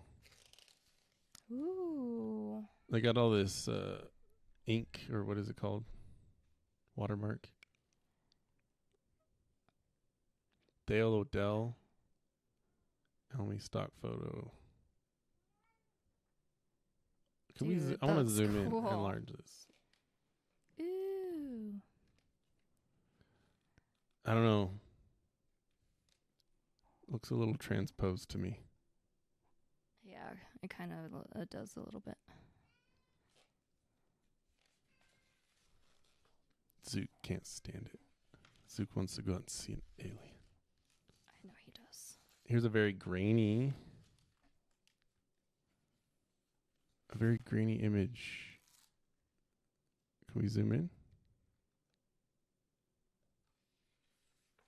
No. Won't let us. It's too grainy.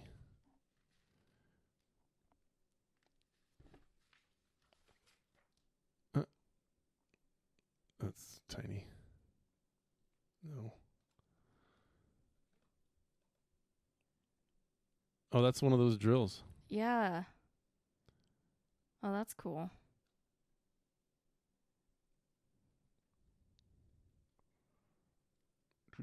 Illuminati.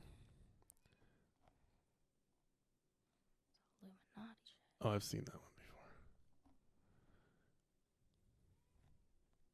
I don't see any good UFO pictures. Flying saucers are real. Look at this corny. See? I told you. That's what you saw. Just kidding. I told you. It's a weather balloon. I don't see any good pictures. Do you see any? Go up. This one? What's that? Oh yeah, I've seen. Supposedly this is. Oh, I don't know who that is, but he's like shaking hands with an alien. Supposedly. That looks real. You can't hard to Photoshop back tell. then. Could just be. A You dummy, can't though. Photoshop back then. Oh, look at them. They look so real. That one over there too. Look at. Damn. That's real. Hey, you want to be a Nazi? No, I don't think so. I squint. All right, that's great. Yeah, handshake forced by Hitler. Oh my gosh. Stupid. Look at here's a little bit better photo. Do you think aliens shake hands though? I heard that they're like that we get them. They're like allergic to us, or I mean, we make them sick. Like they don't have immunities against our diseases, and vice versa. I mean, maybe. I mean, those from some reports, it's like they kept everything in like a very sterilized environments. Like they had to like wear a bunny suit and then decontaminate themselves and then go into the bubble where they would interact with the alien. Like not just be willy-nilly handshaking them, you know, for a photo opportunity. Here's the picture of the Archuleta Mesa. That's where the base is, I guess, over there somewhere. Ooh, probably right underneath. Yeah. There's probably holograms that cover the entrances. Why are these pictures so dang grainy?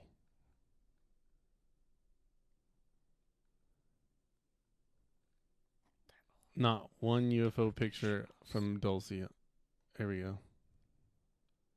Ooh. Oh, that's North Carolina. Oh. Oh. Oh, that was earlier this year. The fleet was like flying in like a straight line.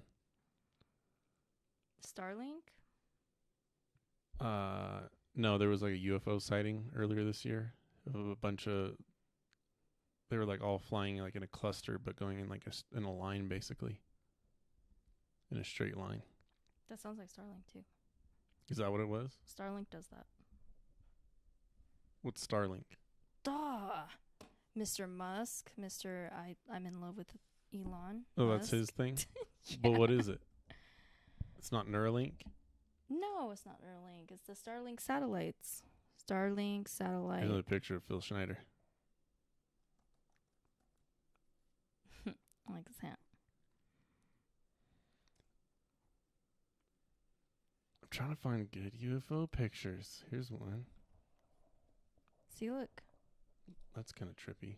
That looks a little grainy though. See, look. Oh, is that what it was? So, okay. So Starlink, it was just It was SpaceX. a series of satellites. Yep. See, You what can if it's check just a satellite? Bigfoot leaves tracks. But Bigfoot's interdimensional, I heard. He's magic too. He's magic.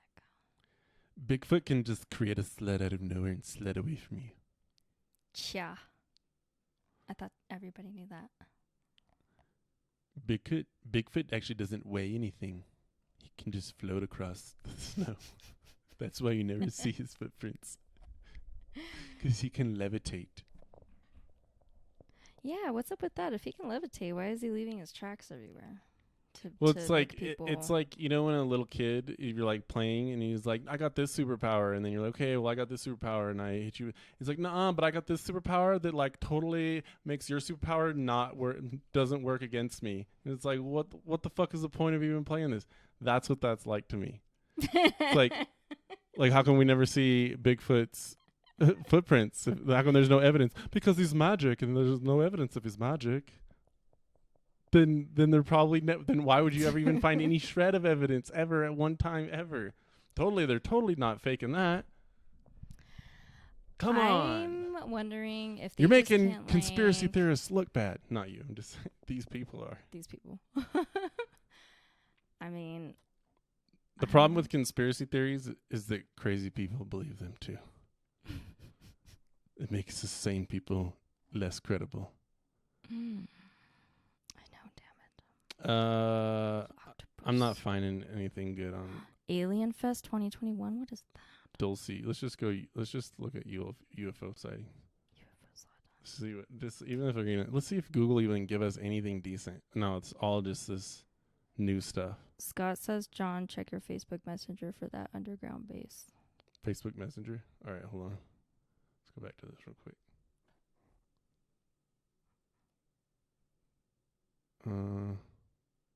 It's right there. Facebook. Oh, God, Facebook is the devil. Yeah, it is.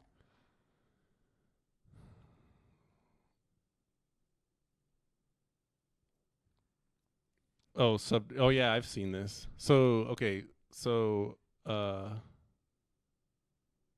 Subtropolis. Yeah, there's a whole city of people basically living in a city. I mean, a bunch of people living in a city underground, but it's like legit. It's like you can. The old salt miner here, and we're in Kansas City, and we're about to go. I'm about to go to into the bridge, All right. And it's to the left. Bridge. Brap, Sorry. brap, brap. Anyways, he's gonna go in there. He's not really supposed to be in there, or he's acting like he's not supposed to be in there. I'm sure they don't care, but it's like, you can go drive around someone's neighborhood. Here's an entrance. He's not looking at it. All these are entrances Security. into this giant mountain, basically. What? So I mean, obviously underground bases are real. This goes down like multiple Believe it or not, levels. You could just drive right on in. Really? Yeah. Oh my gosh. Let's go. Let's go check it out. You could just watch this. It doesn't look that exciting at all. What? I want to go and be People in an live there. underground city. Let's check out real estate there and see what it looks like. Huh. No view. No view. What if you're like at the top of the mountain part and you just get, Heck, like, it's not underground then. Yeah, it is. What if everybody gets their own little periscope that like can look out? Like, what if it was the Holocaust and the nuclear Holocaust was over and you wanted to check if the coast was clear yet? Dude, this looks kind of like, dude, this is part of Noah's Ark. Look at it. Like, people just live there. I think there's like stores and stuff. He doesn't go in any stores. That would be cool. Come on, you gotta get off and look at the stores. For warehouse storage is fairly popular in Kansas City. There's the street. That's roadway. What? And the Rogue. That's so weird. And then the pillars are numbered too, so that's pillar 300. And then the exits are all marked. And there's like people driving around down here everywhere, all the time.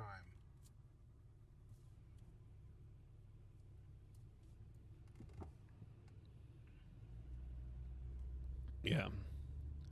Pretty weird stuff. Pretty weird stuff. There's many trucks and driving around. FedEx is down there. Yeah. Subtropolis. Is that really what the name of the city is? Subtropolis. No, I don't think so. Is it? I don't know. Underground Kansas City. Maybe it is. What the heck? Subtropolis? Really? All right. So that video was made in 2016. Are you ready? Are you ready to move on to the news? What? Or to reaction of our UFOs in the news? Oh, okay. Yeah. All right. So every week we stay up to date on what the mainstream media is saying about it. Even though CNN has not mentioned a word other than just like acknowledging a couple of things about UFOs. Basically all the videos that have already been out. Yeah. So let's watch this. This is The Hill. It says Pentagon pressed on UFOs. Does report prove alien life? So let's watch this and we'll react to it. U.S. intelligence officials said they found no evidence that the UAPs reported by Navy pilots in recent years are of alien origin, but they didn't rule it out either. The findings may have spurred more skepticism of government cover-ups. Let's listen to this recent exchange. I was talking to a gentleman about the UAP report, and he contends the Pentagon has alien bodies and crafts. Does DoD have these things, and if so, where? The He just straight up asked. task force is really designed to take a look at these unexplained aerial phenomena, try to help us get a better understanding of them. Again, I'm not going to get ahead of the report that the DNI will submit, that we are helping, obviously, and providing input to, and I think I'll just leave it at that, Jeff. Okay, so look at the smirk on his face when that question was asked. And actually, fantastic question. I'm glad those questions are making their way into the briefing room because they're important. And actually, I think something that tells you what you need to know is that the Pentagon actually is taking all of these things as seriously as it is. Of course, they have national security implications, but there are a lot of people at the Pentagon whose job it is right now to work on these sorts of UAP situations. And that's pretty telling in and of itself, regardless of what we're actually able specifically to extract from them, which is increasingly more than we had previously. But I think that tells you what you need to know in and of itself. I'm sorry. I just feel like there are elements within the Defense Department now who do have an interest in getting out information about UAPs, and there is a willingness among the public to believe it. There's a willingness among the media to report on it credibly, and you would suspect then that there would be more precise or more smoking gun type evidence if the evidence existed. Instead, what I'm worried about is that we're getting things that people think that they can explain, a bunch of different ways. Now, I know that doesn't account for everything. There's people saying, well, there's no way that we don't have this propulsion technology. This couldn't exist. But I don't know. What do you think of the idea that if they had better evidence, we'd see it right now? Yeah, so I disagree with that because I think we are actually seeing really good evidence that's not easily explained in that you say a smoking gun. I think some of these UAP videos are smoking guns because they can't be explained by what we know about technology right now. And those were not originally declassified by the Navy. They came out, people saw them before the Navy actually declassified them. So I think there's sort of a scramble at the Pentagon to handle this sensitively in a way that doesn't trigger panic or seem crazy, but to do it so that they're sort of keeping under wraps what they want to keep under wraps, even though some of the stuff has made. Yeah, we'll pause it there. I mean, that's immediately the next question. They've admitted finally the UFOs are real. Who's driving them? Someone's driving it. Someone made it. You know what I mean? If someone's driving it, someone made it. That means there's a whole civilization with factories and scientists and engineers and people making all this stuff. You are correct. One thing that I'm finding that I think is hilarious is that, by the way, if you're just joining, if you're coming in, don't forget to hit that like button and subscribe. But anyways, what I find hilarious is that all these years you've had people being like, government's lying to us about UFOs. The government's not telling us everything about UFOs. Something's going on with UFOs. Now they've admitted it. Now the people are going with, it's all a psyop. UFOs are fake. They're faking it. They're actually holograms. They're not real. But it's like, okay, so have they been lying to us for 70 years about it and trying to cover it up, or were they lying about them, or they're totally making up aliens? They're totally making up. They got hologram technology back in the 50s, and all these sightings that have been reported back then have just been holograms. No, just that one Phoenix Lights. You're not reported. listening. You're not listening to what I'm saying. You're asking me. Okay, I'm going to ask you a hypothetical. Okay. So you think so? These people, would you agree that these people are saying that, like, I guess that all the sightings in the last 70 years, thousands of reports of UFO sightings, basically all those people are either lying or are duped, and we're not seeing actual UFOs. They were seeing a projection of UFOs, and that this is a long-term psyop perpetuated by the Pentagon, so that one day they knew that they were going to get people to flip and like to reverse psychology us, basically. But like, what an elaborate scheme. So you have the people right now that don't believe that UFOs exist, and that they are lying to us about them existing. And we've kind of covered it with other news things that's probably not true, because this information literally had to be dragged out. It's been a slow, very long process to get any information on this. Lots of people have died. Yeah, well, and not just that, but like you can actually see verifiable evidence of different presidents, senators, congresspeople trying to get this information, and constantly the DNI or all these intelligence agencies are just like, nope, you don't have security clearance, no. So it's been a really long process, and that's why I think 2 episodes ago we were talking about Harry Reid and how he was really the one that got this whole ball rolling to actually have a disclosure. So I know there's a lot of people saying that it can't be real. It's a CIA psyop. They're gonna fake it.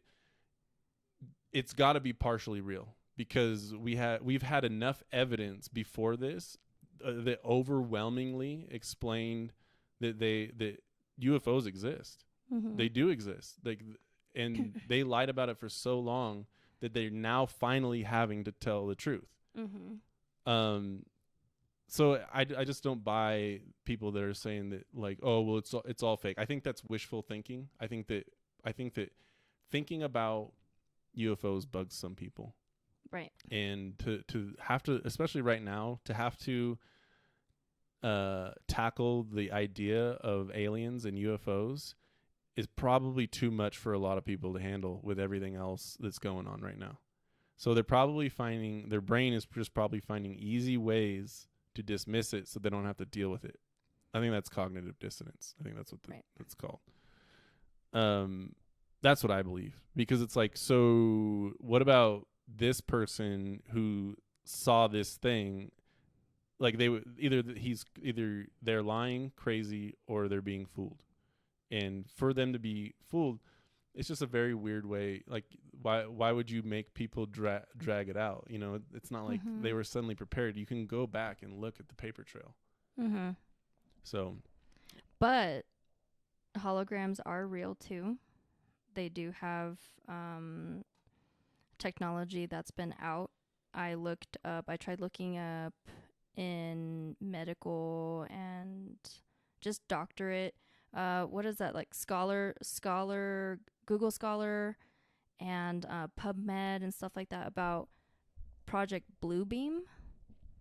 And it's interesting to see articles pop up about blue light crystal technology that had been out. These articles were published in the 50s. And some of these articles are worth like $80 for that type of technology. That was Wait, who are you paying $80 to? PubMed or whatever whoever has the article locked.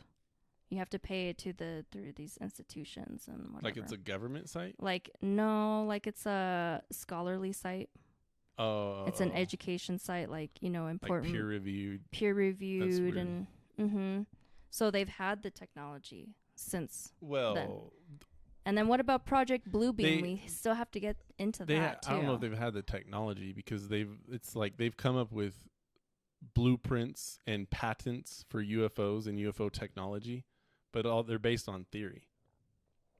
How do you know they're not real? because what if those are some of the man-made UAPs and UFOs we're witnessing?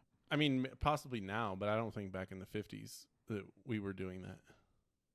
No, I don't think It doesn't so. make any sense. But the holograms to cover up alien base entrance and exits, I believe that.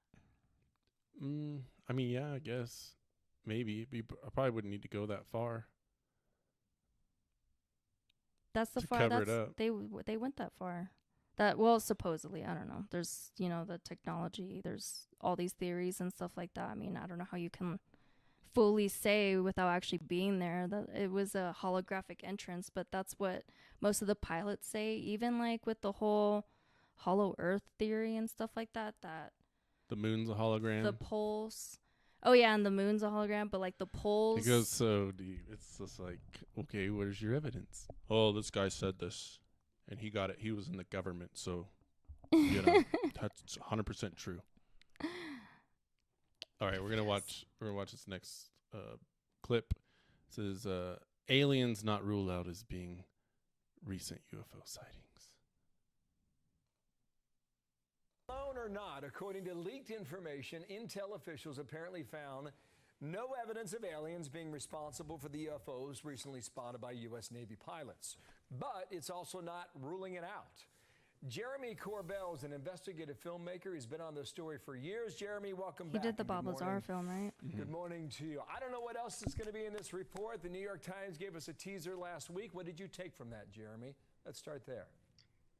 Yeah, sure. Well, that's the question. We now know that UFOs are real. We know that they're not U.S. government black projects, and it's becoming increasingly clear that these are not Russian or Chinese technologies because they, too, have UFO study programs. So Right. That's the question. We need to leave the door open now to more exotic explanations.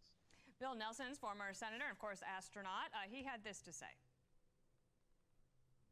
I have talked to those Navy pilots, and they are sure that they saw something real. We don't know if it's extraterrestrial. We don't know if it's an enemy. We don't know if it's an optical phenomenon. The bottom line is we want to know. Hologram. And that's what we're trying to do. Jeremy, do you think are we any closer to having any knowledge about it? I mean, if they're going to come out and say, well, we still don't know, do we not know? Right. So Bill doesn't know in that clip. I mean, but he's saying the right thing. We need to find out. They seem to be playing a game of catch up within the Department of Defense and obviously within NASA now, which is, focusing on this subject. The UFO topic has been studied by the Department of Defense for decades. We have non-terrestrial exploitation programs that are compartmentalized. So this is something that they need to pass the information around, and at least we're asking the right questions now. Okay, but they didn't say in that story, Jeremy, that it was an unidentified flying object. What they suggested that it could be what's called hypersonic technology, which is a way through moving. Yeah, that's incorrect. Well, hang on, but that's what the story said. And because of that, they suggested that perhaps the Russians or the Chinese, if that is the case and true, then we might be literally light years behind them and their technology. Yeah. Right. He just had a that's a charade. These objects are not he just wants to point hypersonic fingers. objects. These objects show That's what they do is they start pointing fingers at all these other countries and shit and saying like, yeah, but it could they're trying to find an outlet for people who don't believe. Russia. Yeah, they're trying to find any outlet for people that don't believe for them to be like, see, he said it could be China or Russia. See, it could be.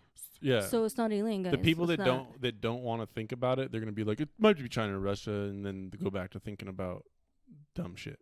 It's gonna take a long time for people really to get on board with it. I bet you that even if there was an alien invasion, there would still be people be like, it's just a government. These are just holograms. This shrapnel falling from the sky, they dropped it from a plane that we couldn't see because it's invisible. Like, it's just a huge show. These aliens aren't real. And then then they come down and attack us. And they didn't just disintegrate my mom. It's all a psyop. Like, as the world's coming down around them, they're not going to believe anything. That building just didn't get leveled by an alien ray. It's a hologram. What do you think, guys? Do you think we would? Because they keep saying that they're going to stage an alien invasion. But what if we actually, like, what if it actually is a real alien invasion, but because all of us were like, no, it's staged. It's supposed to be staged. So, and then it's just like, all right, zap, zap, zap. But it's. What if that's the PSYOP? What if the PSYOP is they don't, okay, there's a good chance that we are actually going to get invaded by aliens, right? Let's say that they have it on them that they're coming. So they don't want people to freak out. So the people that would be most susceptible to freak out would be the people who like don't believe it or don't want to believe it, or you know what I mean? So they tell them they put out the information that it's possibly a PSYOP and that they're going to fake an attack. So then when it does come, they'll be like, it's fucking fake. It's a fake attack. I knew it. And then they're not worried about it at all. They're just like, yeah, sit back and watch the show. Watch this fake ass show. when really it's attack, but they just don't want. So it's like the people that are like, we knew it was coming. We're gonna sign up for the Space Force. We're gonna fight these aliens, right? And then they all just go. And then the people who are like back, like, idiots, you're fighting robots and holograms, right? So and it's then what like, if they are? Oh, gosh. well, at that point, then that way.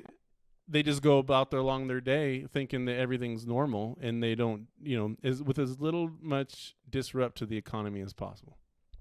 That's what they would want. Oh gosh. So we have someone in the comment, I Make Music, asked, did you see the news leak today?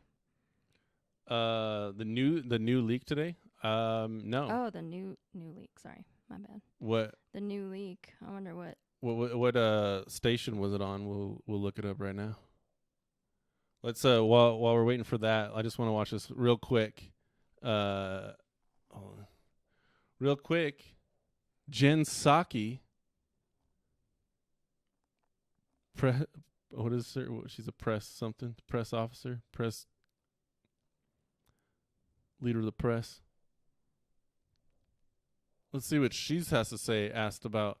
Look at this. Is called Jen Psaki asked about UFOs again because it's Friday. Hey, since it's Friday, can we talk about UFOs? It's only the biggest information to ever hit the humankind, but since it's Friday, can we talk about it? It's Friday. Casual Friday. Let's talk about aliens, guys. Listen. One last one for me. It's Friday. Has the president been briefed on the unidentified aerial phenomena report, and is he satisfied with the conclusions? Does he want additional work in that space? Because it's Friday, it's always a little wacky on Friday. So let me first say that we know there have been press reports about the status of this report. This is a DoD report, and so I would certainly refer to them on the status of the report. Their work with ODNI is ongoing. The team's actively working on it, but it's not at a conclusion phase, as I understand, and as I think they've commented from their building. I will say that we take reports of incursions into our airspace by any aircraft, identified or unidentified, very seriously, and investigate each one. Safety and security of our personnel, of our operations, are of paramount concern. There's a requirement to put out this report, and certainly our appropriate teams are working on finalizing it. Was the president briefed on it, or has he I been don't have briefed any update on internal briefings, no. Go ahead. Yeah. Screw you, Jen Psaki.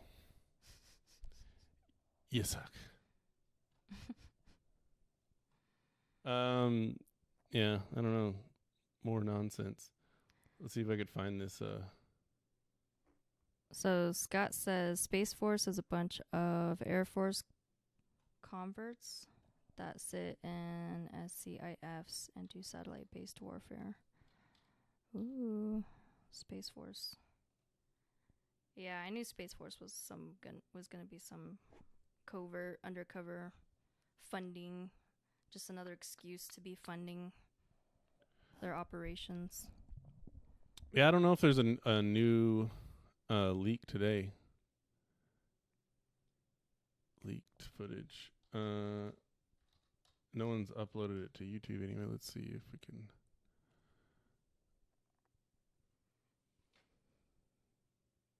I think we've already seen that one. Well, that's 1 year ago. We gotta look at. Let's see, today.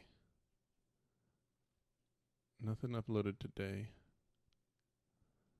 Oh, here we go. New leaked UFO footage shows a UFO chasing an A-10 Warthog near Douglas, Arizona. Ooh. 3 hours ago. Alex Tech posted this. Ooh. Let's check it out. Put it on the screen. Oh, whoops. Sorry. Here, I'll start it over.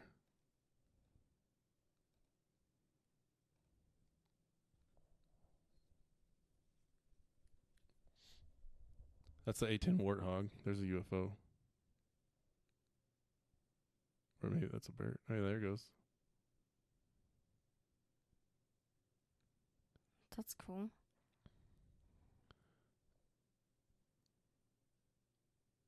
Whoa. Dang, it's like keeping up with it. It almost looks like a bird at first. Mm-hmm.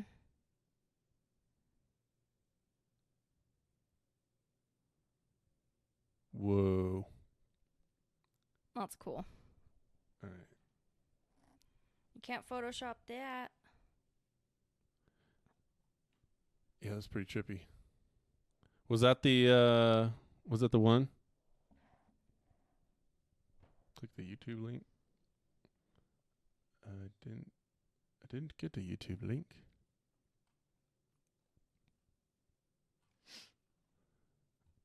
Let me know if that was the right one. See if we can get another one. Oh, this is the one plunging in the water. This is an older one. Okay, something really bizarre. Ah. Oh gosh. Oh, they're just gonna talk over a picture of it. What if we did that? DHS employee leaks several craft captures. Oh, yeah, this must be it. I think this is what the one he was talking about because there's a couple other ones. Maybe this one's longer. This one's 6 minutes. They must talk about it. And they slow it down too. I don't really want to hear him talk on it. Oh, that's cool. Whoa. What is this? What does it say? This guy's UFO world is worldwide. I'm going to subscribe to him. Subscribe to UFOs Worldwide if you want to see this video. Let's see. RC-26 meteor liner footer. I have another one I call the rubber duck UFO. It was filmed by a DoD RC-26 doing a border mission. The mission sensor operator was unable to determine what it was. The object changed altitude, speeds 180 miles an hour, estimated travel distance over 20 plus miles. Agents on the ground were unable to gain visual of the object, and the RC-26 broke station and RTB.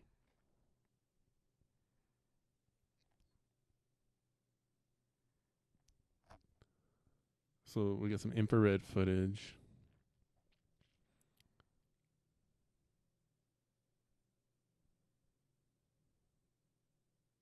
I wonder what the original mission was, if they're actually looking for a UFO, if they're looking for something else.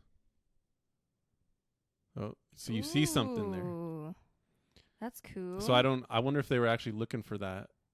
No. Or if it just showed up in front of the sky. It looks like it just showed up and then they're like, ooh. And yeah, they just started following it. That's what it looks like to me too.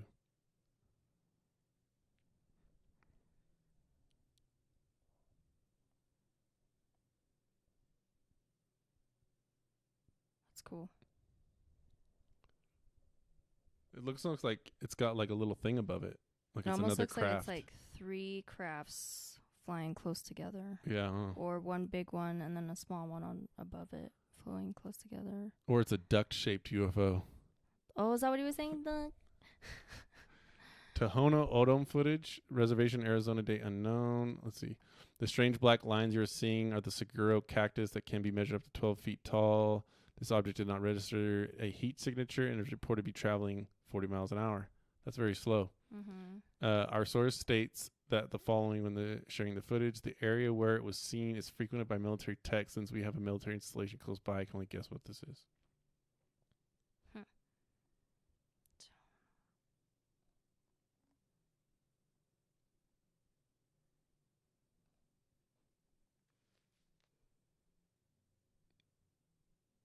Dude, that's like one of those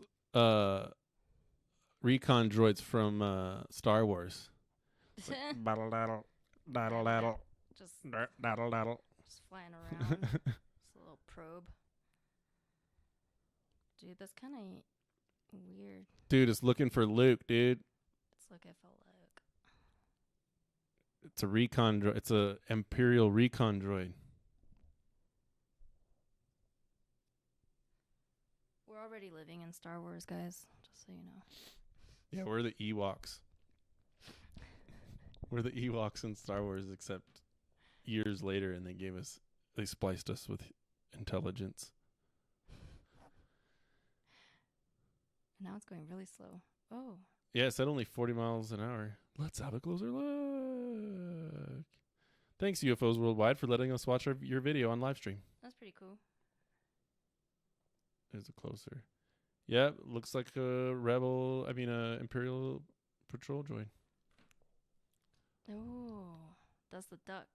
The flying duck. So, new leaks. Cool. I don't know. I think that's pretty much it. We went to the Dulce base. We talked about Phil Schneider. We talked about some CIA UFO sightings.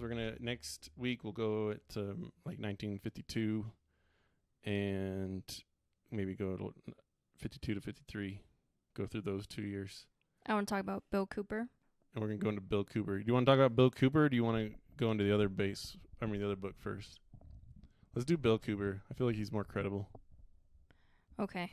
Well, so the thing that's kind of hard is like both the Jefferson Sousa guy and Bill Cooper, they have like correlating, not word for word. One or at a anything. time. We got to choose one at a time. So episode 6 will be Bill Cooper, and episode 7 could be the other one. So Bill Cooper has a lot of Illuminati stuff. Yeah, that's what I remember about Bill Cooper. He's more about like the cabal, one world order agenda, not so much UFOs. Definitely secret agendas, secret societies. Do you have just what he has said about aliens and UFOs?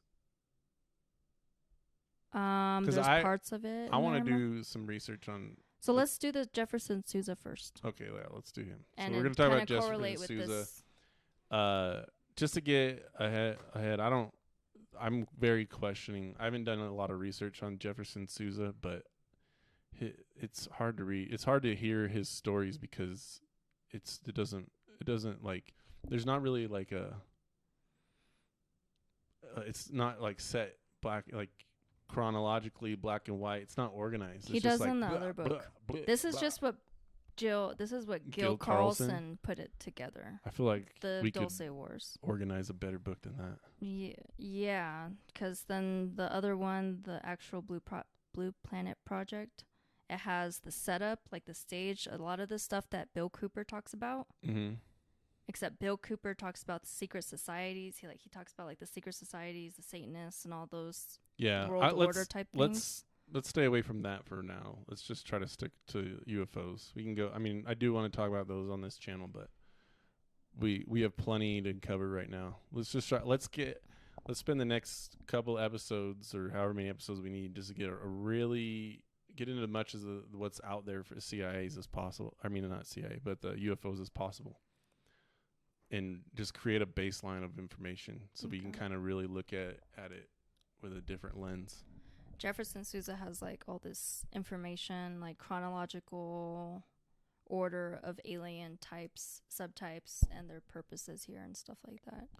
What is he? Well, we'll get into it. I want to know what he says about the foundings and what we know so far, because like the Philip Corso book, that was very credible book. Mm-hmm. The one on the Roswell files. Mm-hmm. I think probably one of the most credible books on UFOs I've read so far.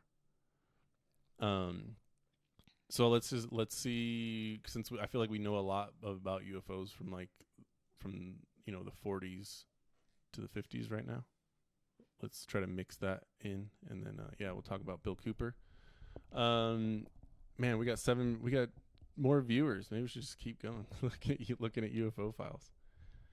Anybody who's new, say what's up in the chat, like and subscribe. We're going to be doing these weekly live streams. Thanks for everyone who joined us this week. And yeah, we'll be back next week. I hope everyone has a great week, and stay tuned. Well, hopefully more stuff comes out about these UFOs this week, because it's like every week we get something new. It's been great. Mm-hmm. Yep. Stuff coming out. Alrighty, guys. Have a good one. Take it easy. Bye.